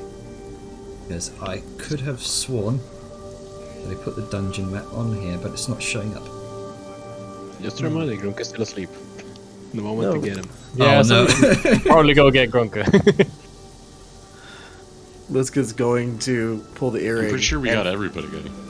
Yeah, but she's still going to use the it's earring, kind of target fun. specifically Grunka, and then just scream his name into the earring. She can't hear it, but she can hear a loud scream in the distance. Grunka! Wake the fuck up! Oh. Okay. We're in the dungeons! Okay. Where? Come! Quickly! Okay. Okay. Now! Grunka goes down. Probably not the right way, but he goes down. Oh no. Crashes through the floor, just. Just to the stone. He just no clips. He leaves a Alright. Grunka-sized fired hole. Alright, let's go through go down some stairways, go down some more stairways. Maybe he's right. I don't know. Kind of goes around a bit. Ask some Gets people. lost. He does ask? Okay. I was wondering, like how long will it take before he just realizes he can ask people where to go? Where dungeon? So I assume we finally. yeah, comes needless to finds say, you. you are eventually guided towards the dungeon. Hello, Hey, welcome. Angus. Yeah, Did oh. you tried? Angus, did you try to pet fire? No. Alright, good. Are you having a severe blood infection? Not quite. It But looks close. like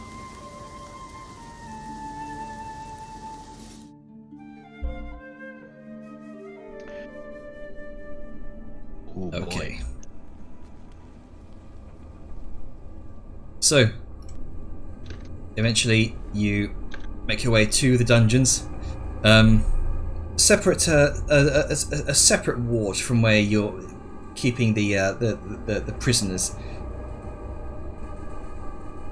You enter this large, mostly empty chamber where they're keeping a lot of supplies, overstock, if you will.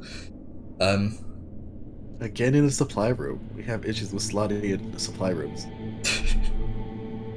I mean, you know, it's where they store their important goods and totally have a fight in there. What could go wrong? Nothing bad can go wrong. It's all good. We got this.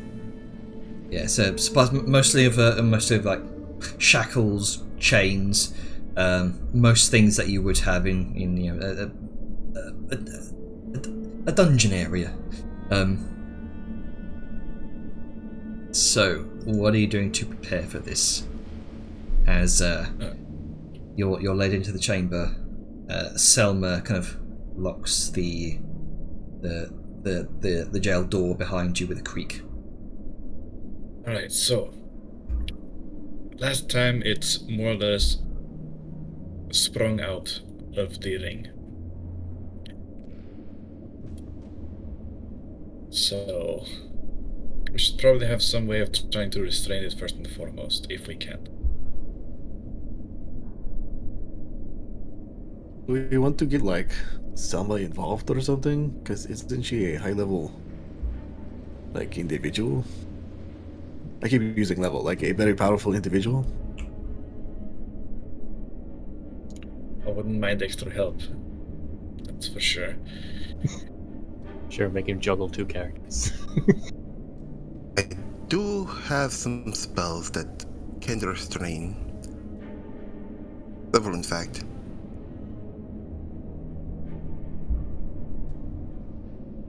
I mean, Entert's gonna speak up as to why.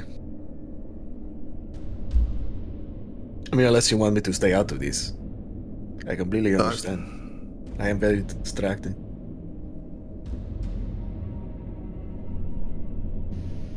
Yeah, just looks at Zerth like, I think at this point, we're more focused on saving Angus from this, whatever this is. Bless your heart for thinking so. And he gives her a smile, like just like I'm fucking with you smile. Just laugh like, yeah, damn it. It's like, but so this is, I was not here for the last sort of situation that you spoke of. So what is this thing? You said it is like the spawn of an elder god. in Elder God. Okay, that is Great. interesting. So at any point in time in the future, you know, if we survive this, which I'm sure we will, we're fine. Would y'all care to expand upon that? We most certainly will in some regard. Okay. Duly noted. It's a lot to explain, trust me. That's okay. I like to listen. Okay. Oh.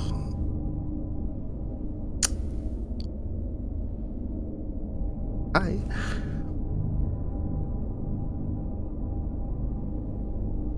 So, what are you doing? I'm prepping for when this starts. So is there any NPC chump we can have be on the outside of the door, just in case? I think that's Selma and Chad. Yeah. Okay. I just wanted to be sure of that, because I don't want somebody to just waltz in and be like, hey, what's going on in here? And then suddenly it escapes. Yeah. Improv map, go.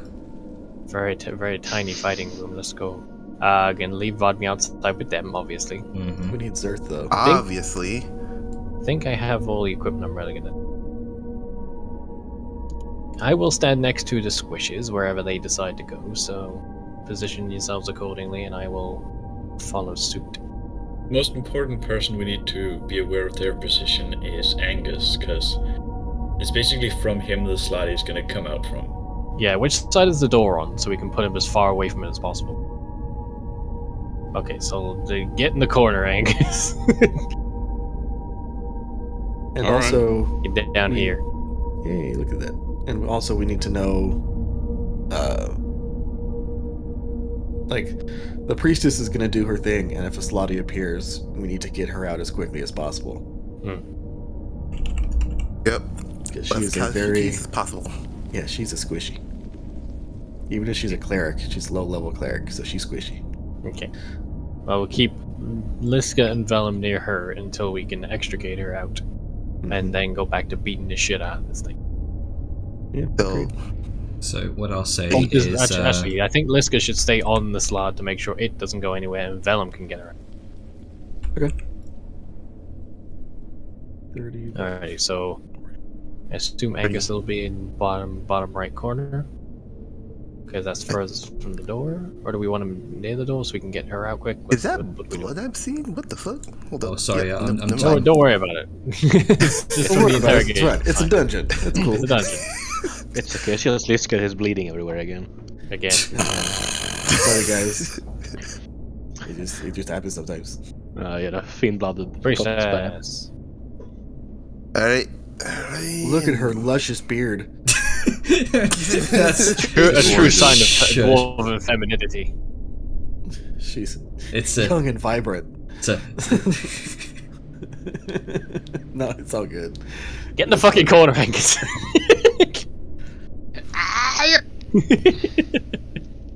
Come on with you. There we go. Get in the shame corner. Shouldn't be Okay, I'll laughing pop at it, but myself goddamn. here. there we go. Better image for her. just looks like we're bullying Angus in the corner. We're gonna be bullied as Slotty soon, so it makes sense. Yeah, it's just funny. Alrighty, so Priestess would need... What's the range on Remove Curse? Is it touch? It's a touch, I believe. Yeah, so she needs to get right up on him. Yeah, so All upons. like right there. I guess. Unfortunate. Yeah. I'll squidge Vellum in here because I have Interception. Oh, did you pick that up for the fighting star? Yep, I got I changed one of my fighting styles to dueling. Nice. So I get that damage boost, and the other one's Interception. Nice. Nice. I balance out the defensive and offensive.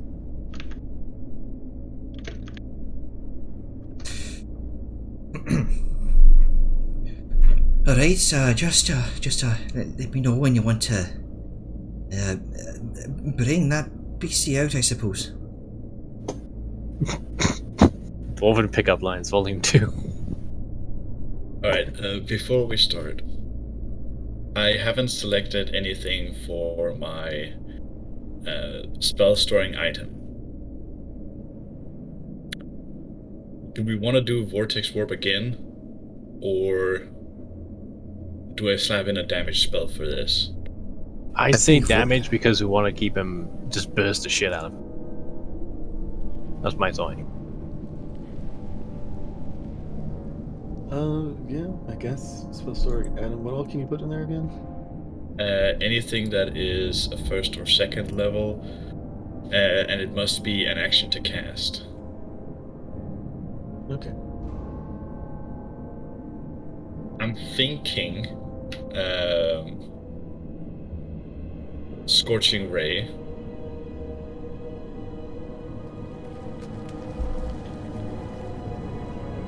I don't know what the first or second level spells for Artificer are. There's very, very few. I'm gonna make sure that this dude has 0 chance of escaping. Period. I could also do Blur and then pass it around so everybody gets blurred. That'll work. Either way, That'd be interesting for the or for the melee, but for other people who might cast concentration spells. yeah. I know for sure one way I can actually get the priest out of there is Vortex Warp her just as she's finished. Just yeet. I mean, you do that. I'll Can have you eat mine her outside the spy- door, or does it have to be somewhere you can see? I think you can eat him at the door? It basically says can target another creature I can see within range, and then yeet them to a location of my choice that I can see within range. But I get essentially you could just either out the door. Yeah, without what's the even door opening the like? door. Is it got like the little slit with the bars that you can see out of, or is it just solid? It's pretty much what you see on the screen there. Oh, that's a lot less secure than I thought. Yeah, you can definitely just zoop her out of there. Mm-hmm. Alright, I'll take care of the priest, get her yeeted out. We all focus on the slotty. Sounds Exactly. good. I will Door dip and goes bounce in between places where needed, depending on how squirrely this thing is. Is that a door or a grate? It's a door. I was expecting like the big heavy wooden jaws with the iron trim, but it's just like just bars. Okay, so it's bars. Yeah. Mhm. A better question is it like the door on the picture? Yes. Okay then, let's get this started. Let's get it started. Right, so you signal to the priestess. Alright, here goes nothing.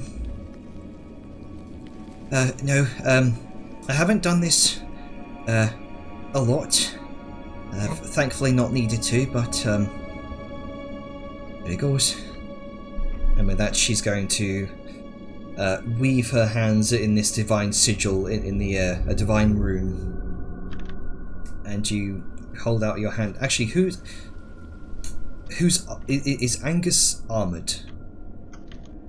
Yes. Because Okay. he had to take one arm off to show Okay. her before. So, well, mechanically, he is considered still armored. He's just got that one Yes. bare arm. Okay. I will say we'll do that rather than walking around, because he anticipated something happened and they wanted, Liska said, hey, we're gonna, do this, we can get it off. It's like, fuck, better be ready for a fight. Yep, fair enough. All right, so you hold out your bare gauntlet-less arm towards her, and she weaves that divine rune in the air and sort of lowers it down towards your blackened veiny arm. You watch as divine light pulses through your flesh. Her eyes glow this brilliant blue light, and that cold in your arm seems to retreat back through your shoulder, back towards your elbow, towards your wrist, towards your finger, and there is this racking cold pain, as if you just as if there's a sudden frost burn. And the lights throughout the chamber dim, flicker for a moment, and briefly flicker out as the fire is extinguished. Nothing left but the glow of your arm, and there's this bright light that emits from the ring itself. Sweat, beads of sweat down her forehead. Oh, whatever's in there is alive and kicking. I know, as he starts holding his elbow. There's this shockwave of dark energy as the ring is just flung from your finger and lands ting ting ting ting ting straight in the center of the chamber. Uh-oh, reposition, fuck. Get her out! Get her out! And I'm gonna just warp the priestess out the fucking door next to Sona. As you use your held action to do so. I did not foresee it being in a different position. Yeah, I kind of anticipated. It is You're what a it smarter is. person than I am. Alright, so That's why I'm in the corner. you're all rapidly beginning to reposition. Go ahead and stop. Oh, are we allowed to? Cool, I'll do that then, yeah. Yes. Final Actually, no, here's Final thing, since we're going into this, Liska mentioned the combat. We would use the thread of fate, right? Because we know we're going into combat with a otherworldly being. We would have had the time to do that. We would have not rushed into combat. Thank you for Correct. reminding me. I did Yes. forget that. Make sure you have your thing tuned, because the reason Angus was armored, he would have said that. I've been operating on assumption we always do it, but since it was kind of back, I'm going to make sure that during that everyone gets together and gear up time. We did do that. Things are okay. Awesome. You never know. But it's right.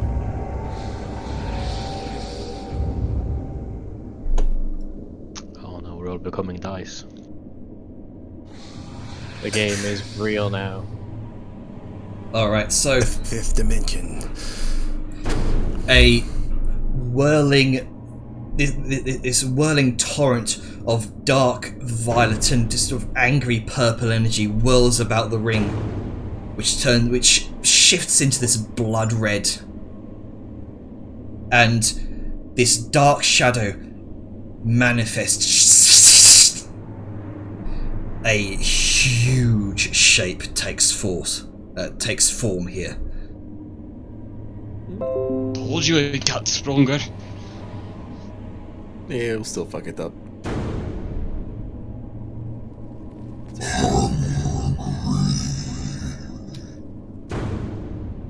Alright. Remove the priest because she got yeeted. Position to center. If it's actually large category, then do you want us to move ourselves further out for it? Well, I feel like whenever it comes in, we'll readjust accordingly. Alright. Yeah. So It's probably going to it expand and knock manifests, us back. which is exactly what happens. I need Liska and Vellum to make dexterity saving throws, please. I'll buy. Oh dear. I can do those. I can especially do those now that I've got boots of dex on. I say that as I fucking jinx it. Oh, my poor man. Well, that's a 2. Are you not proficient in the Heavenly saves? Son. All I right. guess. Or no, you're just strength no. con plus wisdom. Okay. I'm not yeah, I'm just con and Yeah. Liska, make me. con strength wisdom. Oh, there we go. Okay. Oh, you're still on private roll. There you go. Oh, okay. That's weird. It didn't let me. Yeah, fighters don't get dex saves. There you go. So yeah. So Liska, you take no damage because of your shield master feat. Vellum, you take 13 points of necrotic damage, and you are blown back about 10 feet and knocked on your ass, prone. Well, The ominous plus spot. As Seems this, like- No, no, it's a She just knew it premonition. was happening. Yeah. The bloodstain travelled back in time. there we go. as this eruption of necrotic energy takes place here in the center of the chamber, and poof, you feel the ground sort of shake beneath your feet as a hideous figure takes form, a very familiar figure. Oh no, his grandma. Oh boy. oh dear God. FD. That is one chunky fucker. It's worse than before. Big chungus. I guess let's go. Humongous. Since he's huge. Yeah. Well, Oh boy. Oops. My Again. voice. Yeah, there we go. My voice. Alright, so Grunka, you are up first. I'm blasted in both Did it characters. roll, or is that hidden for us until it decides to go? Don't see it on the order. Yeah, I don't see it on the order. Oh, yeah, I see it. Yeah, it is 23. Well, fuck. They have a I'm in higher dex danger. than Grunt. Is it greater than 16 dexterity? He rolled a natural 20. Oh, Rabbit, what's his dex? This dex looks like it's 17. Is it above or below? His dex is 17. Though. Oh, you're talking about the By point of order. the slidey, not or the initiative. Yeah, Okay. tiebreakers. Right, my bad. Because we cannot see the monster on the turn order. Yes. Oh, okay. Yeah, it does not have a turn for us. God damn it. Well, it is We're trying to figure out. 10.17. Oh, okay. So it's just Liska goes after it. Okay. Okay.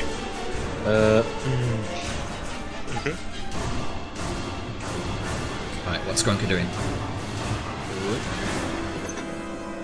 Well, I mean, I guess I'm gonna rage. Alright. I guess. Lower. Rage. How big is this place here? That should function as the walls there. About 45 feet long and 30 feet 45, wide. 30. How tall's the ceiling? It's about good 15 feet. This creature's head is scraping the ceiling. Okay.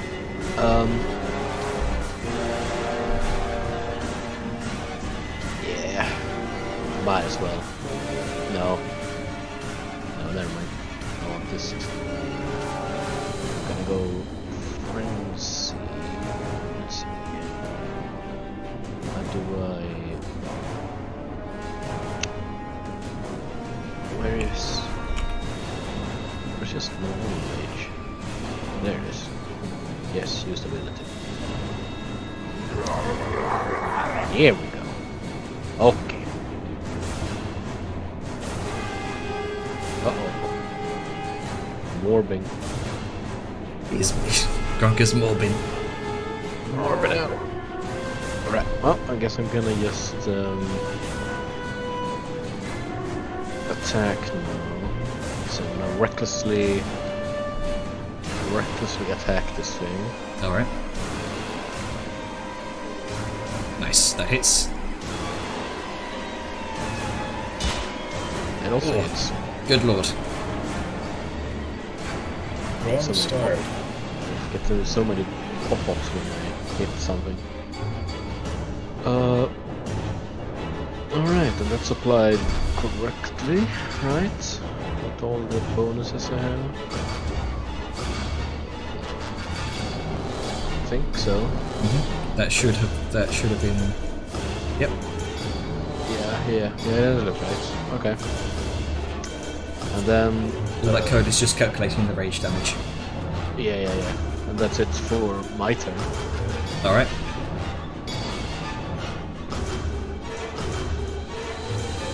Let's see. Alright. Enter. Okay, here. End of your turn. It's going to use a legendary action to make Oh, a boy. core attack against you, Grunker. Oh no.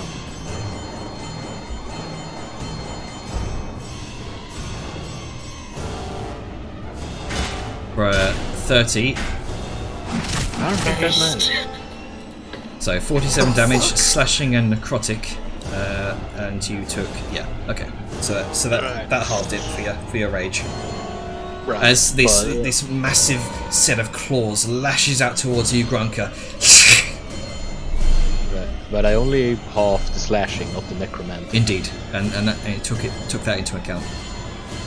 Right. Let's see, because I don't have necrotic resistance anymore, right? To remove that. No, I still have damage resistance from necrotic. Oh, god damn it. Fighting from the potion. Right. That So didn't want to work. no.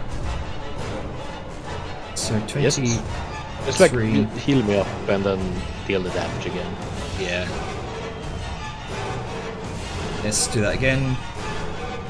Damage. There we go. Alright. I'm going to, because I can, because he's going to make an attack against Grunka, use a reaction to attack him with Sentinel. Oh, okay. Fuck you. And because he's that big, you are well within melee range. Mm-hmm. Yes, indeed. So, nobody's flanking yet. So just normal attack. I am on my butt. Alright, so he has now been marked. Nice. Ready? Alright. Alright, Pelham. Liska has done her thing. Alrighty, I'm gonna stand up. Seems like a smart idea. Just checking I am unmuted. Good. I'm gonna scoot here. So this guy has flanking. And also protect squish. And let's give him the old wombo combo. Yeah, I'll fight. I'm fighting Spirit One. Why not? I could use a buffer. And advantage, because I like advantage. I forget, Jen, does this automatically add advantage, or do I have to still hold down? It should automatically add advantage. Alrighty, let's go. But you are flanking with Iska, so doesn't matter. No, it'd be advantage anyway. Yeah, well, I need it. Temp HP is good in it, so. 16, I assume it misses, because it's no response. Okay. It's a thick hide. It's a thick boy. It's a thick ass boy. Yep, 27 hits, 11 radiant. Nice. I don't think I have anything bonusy to use, so that'll be me. A little abysmal in terms of damage, but I'm getting there. Alright, so the creature's going to turn towards. Actually, yeah, you, Liska. It's going to make a legendary action to use a claw attack against you. Makes sense. Oh, I Nope. missed an attack. I can attack 3 times. Anyway, sorry. We'll go ahead and make your third attack. Yeah, sorry about that. It's been a while. Been a while. Yeah, another 11 damage. Anyway, Nice. sorry. Alright, Angus, what you doing? Boy, this is bad. He sees the giant creature and pauses for a moment and turns to Xiaoyun and just shouts, "You said it was some elder thing from not here?"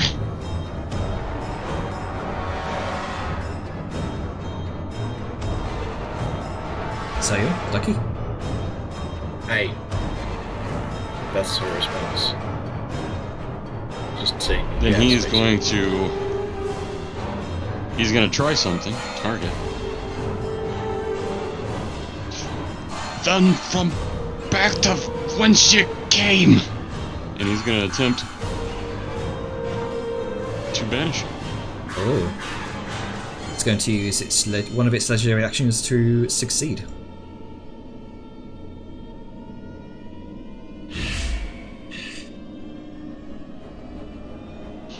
What a dick.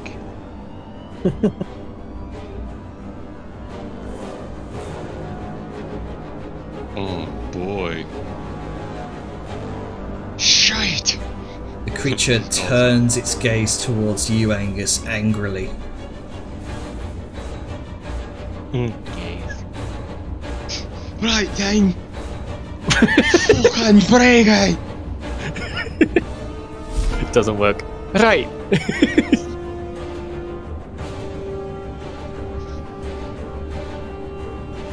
Sayan, what you doing? having a thick funk. And I think I'm gonna do it like this. It's actually going to use a legendary action to... How many legendary actions does it have? It's a big curse boy. He's gonna fail horribly. Oh god, I'm glad that's it. Yep. Well, anyone who hasn't done an attack of opportunity, I guess. Or how we roll about that again. Wait, what's happening? It crit missed. Oh, we don't have those ones. Okay. I'm gonna chill touch it. Range? Isn't chill touch a... Oh no, yeah, it's a range. It's I ranged. guess. Yeah, that's the Oh, thing. I It's keep called thinking it's touch. I guess it's in the name. Yeah. It's, yeah, then. But to those who might see it, Sao's gun barrel in her hand takes a very eerily cold glow and starts misted for a hot second before Cold second. that.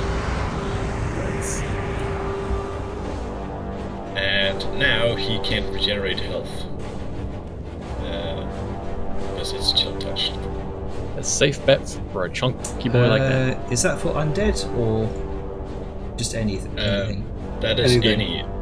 Undeads will then also have disadvantage on attack rolls against me until the end of Ooh. my next turn. Okay. Okay. Fuck you. Fuck your healing. No healing for you. I'm also gonna just move a slight bit down. And Alright, Dejar, what you doing? He's going to, let's see. hot second. He's going to take a clove of garlic into our hands, smash it, and use hemorrhage on this fool. Ooh. Psychic damage accurate. It's so stanky. Right, so Cool, ping psychic us what hemorrhage does. Hey, give me a second. I'm Is that guessing so- it causes a lot of blood. Yeah. On my blood, she punched at all my blood. Let me Click. scroll all the way down here. Clickety click. Clickety clack, get in the sack. Don't look back. Okay, X Info. info. There you go. Alright, so Constitution saving throw. Yep. So here you go.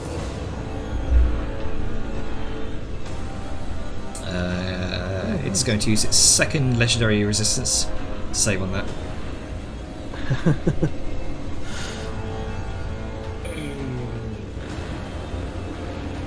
It just for some reason didn't do. Take that off because. Yeah, there we go. Alright. It also takes half damage from.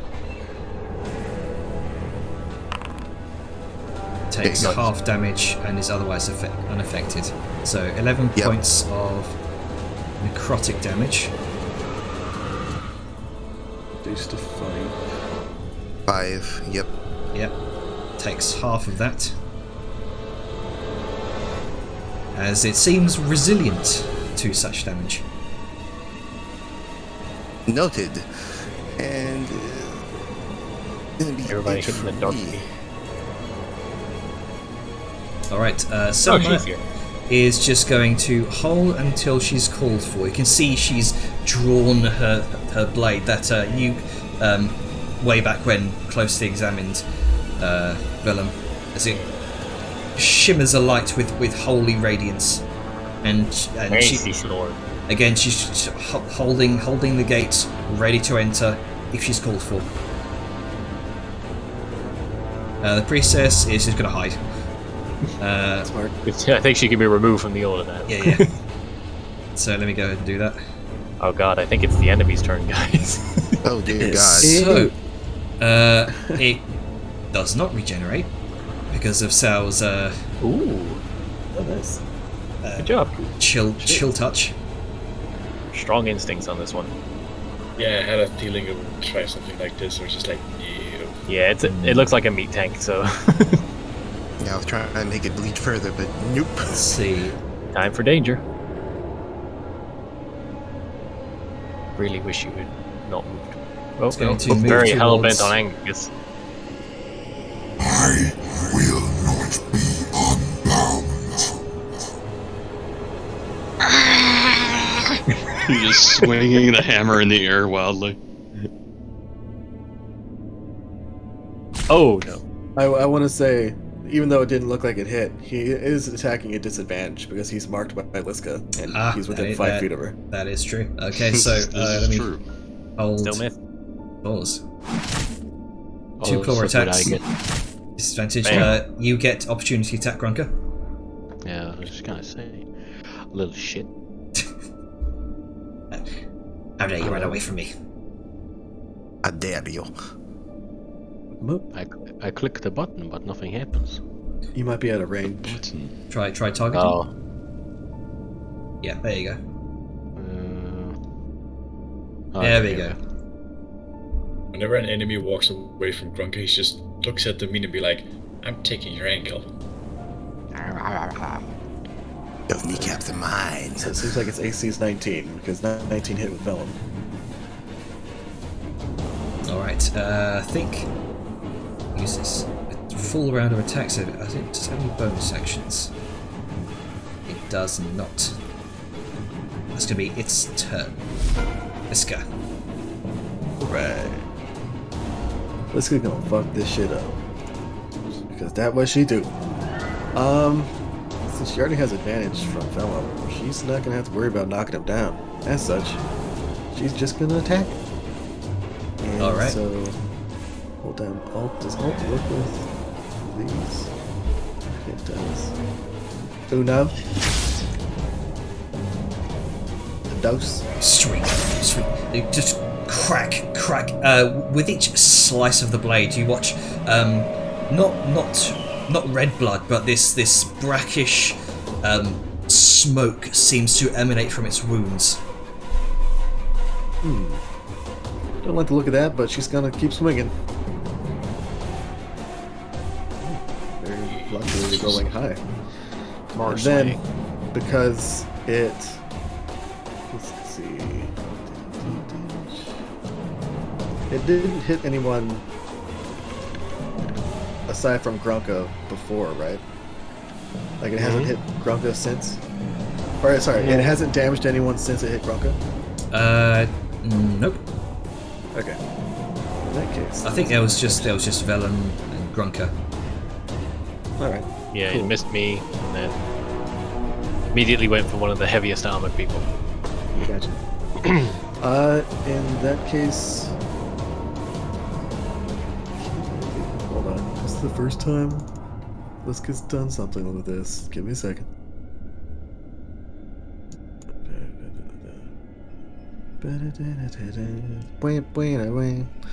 Let's see.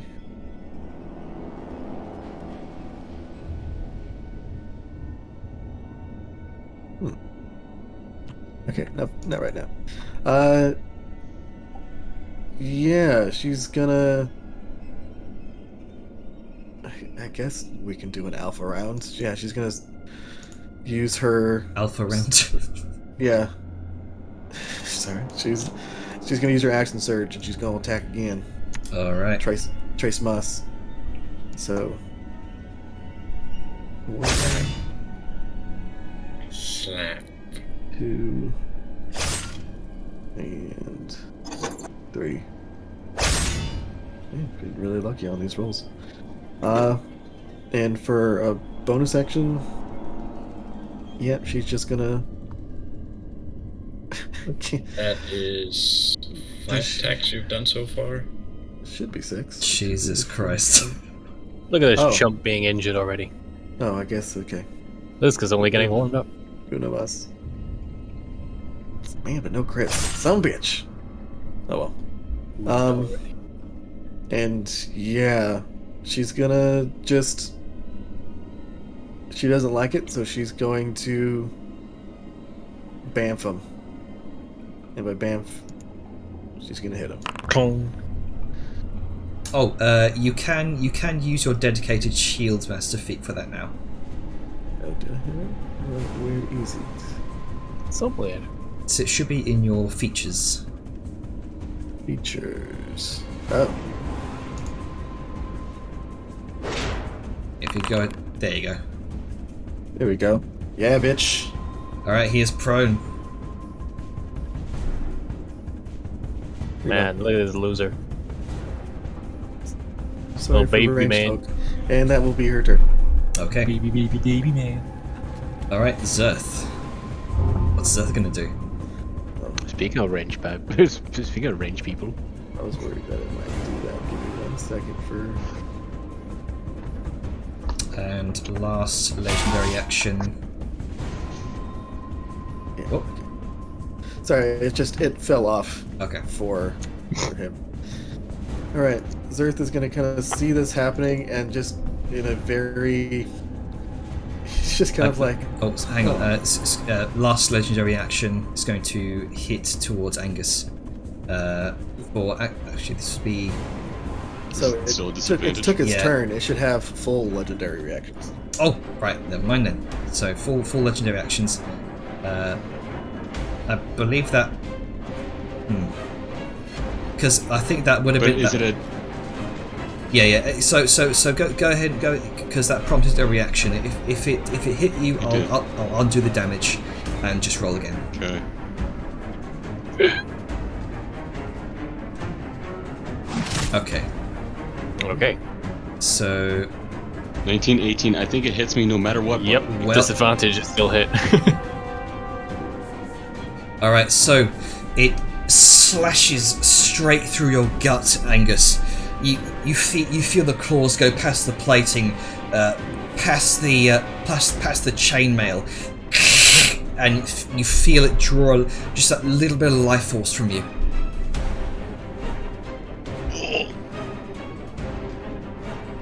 So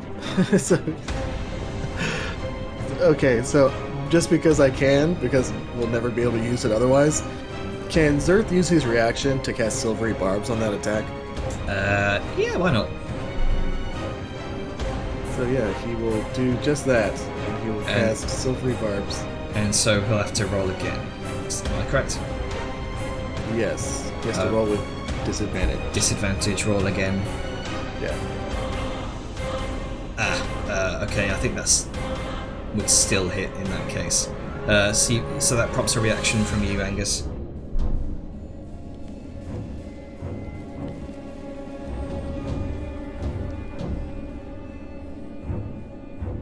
Angus?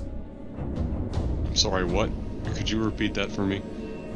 So, Zerth casts Silvery Barbs, prompting him to re-roll that attack, but it seems as though an attack still hits you, so... Anyway. Yeah, so go ahead and accept that. I'll undo the damage. Okay. I'm down by 1. Man. It really wants me dead. Yeah, it's just like, you motherfucker. Right, so that was the reaction. And then, for shits and giggles, she's going to turn to...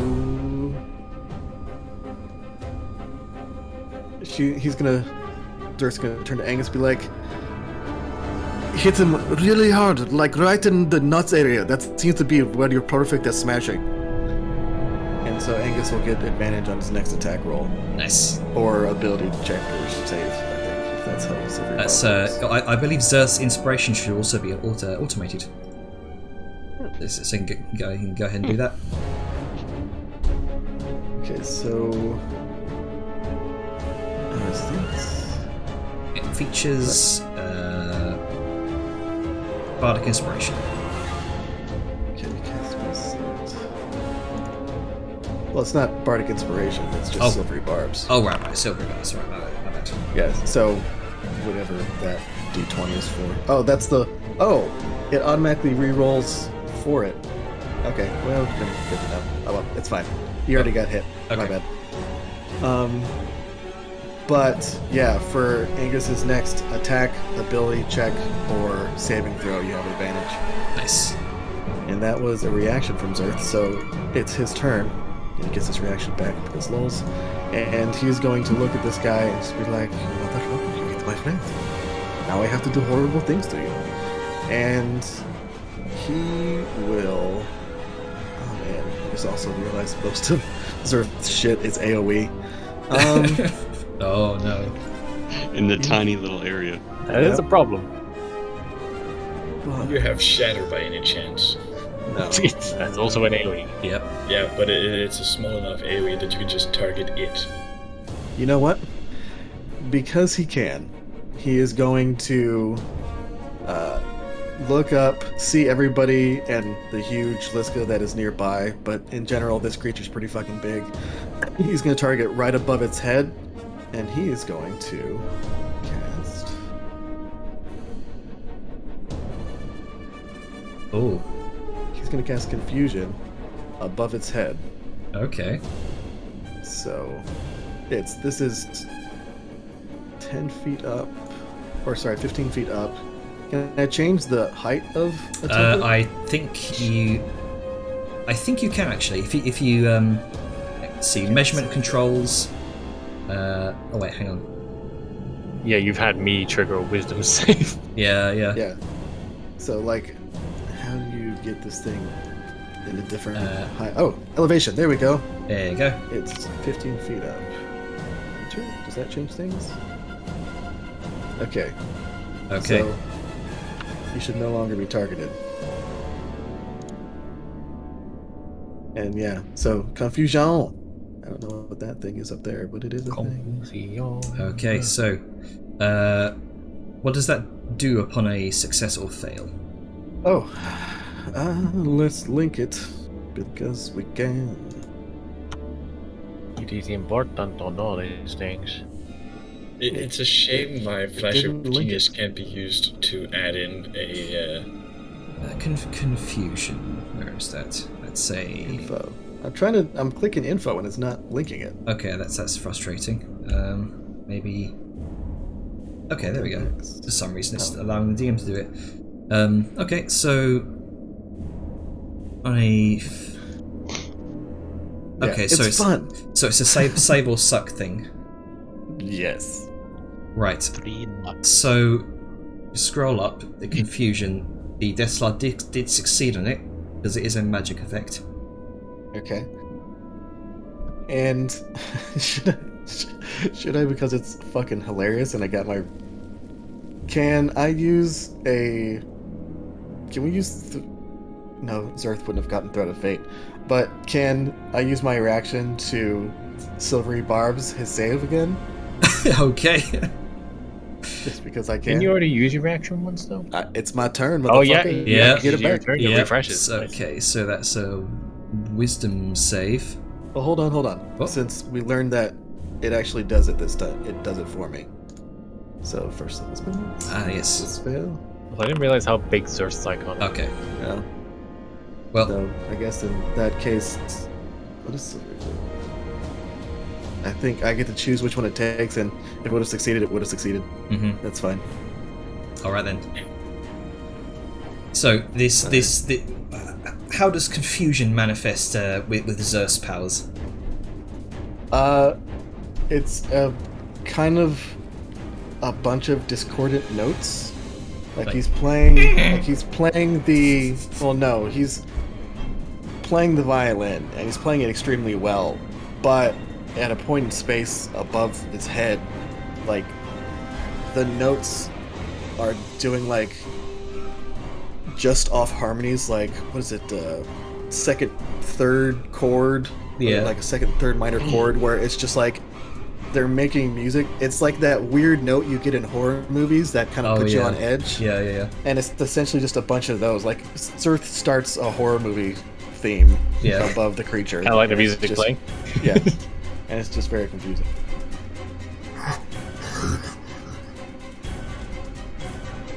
Alright, next up is Garanka. The creature seems unaffected and unswayed by Zerth. I guess we can try to get rid of It's this going thing. to make another legendary claw attack against Angus. Disadvantage this time. I will ensure it. Hey, you stop there. That misses. Not again! Still rolling very high for disadvantage. It's rolled above. Well, that's a 14, so. Yeah, but it's been at like 18, 17, 19, 14. It's starting to go down. But not the best. It wants Angus's blood. It hungers. Yeah, hungry. Alright. Second attack hits. You cleave straight down this back, twice actually, gashing these two searing welts into its thick hide. You can see the flames meet with that black smoke that drifts from its wounds.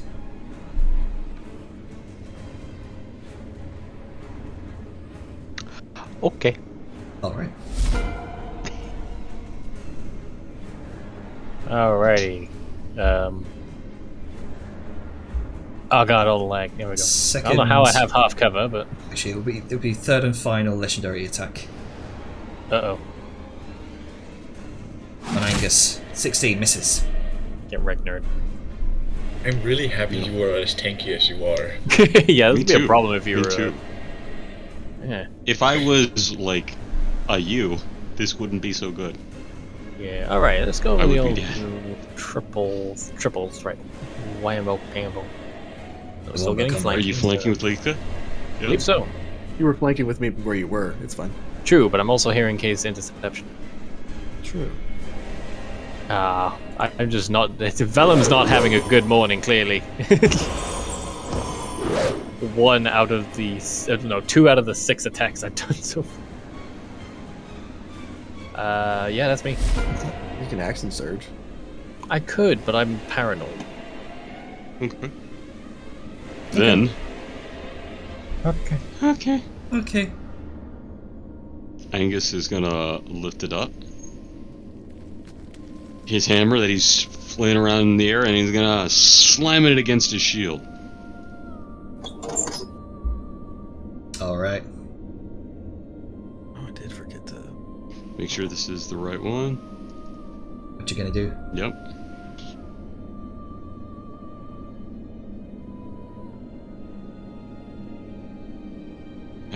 I have him selected. Come on, I clicked the thing. What are you trying to do? Oh, there we go.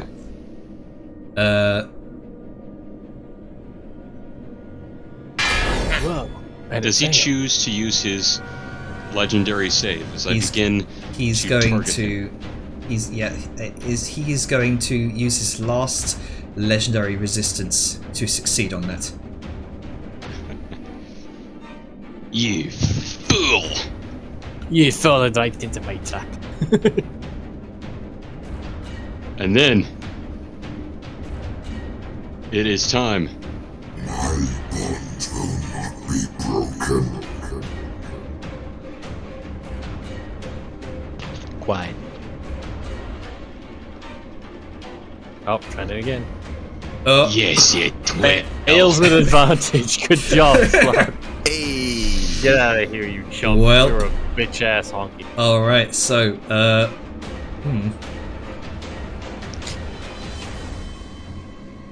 So, remind me on the mechanics of this again.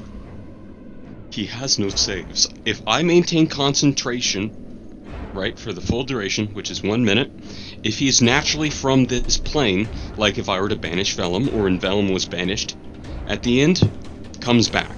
He doesn't get any additional saves. And if I maintain concentration for the full minute, and they are an extra planar creature, like as if Sao said to me, he's from, you know, a creation of an elder god, he's from a different place, which is Angus's understanding, what you rules, fine, just fine. They're permanently banished and sent back to their original plane, like the plane of madness. Yeah, they stay where they get banished if Ooh. the full minute goes in. So, make the killing blow, Angus. Puggers. So he raises up his hammer and he strikes it against the shield and he throws that molten red rune right at it. And as he sees this distortion, whatever this creature does to resist this, what does it do? Is this rune tried to burn itself on? How does its legendary resistance? What's the flavor of that? As the rune impacts this creature and sears into its flesh, the creature as it's doing this just takes this clump of flesh from it and just tears it away, flings it to the other side of the room with this wet slap against the wall.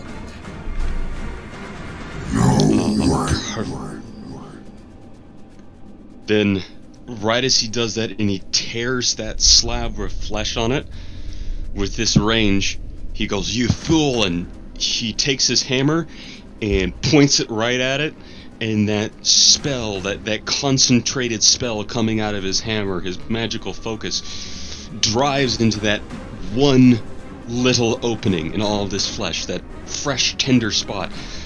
And it's just this concentrated beam of his blue energy that then sucks it back towards him as this little ball he's concentrating on right at the tip of his hammer, like the flame of a candle. Will return.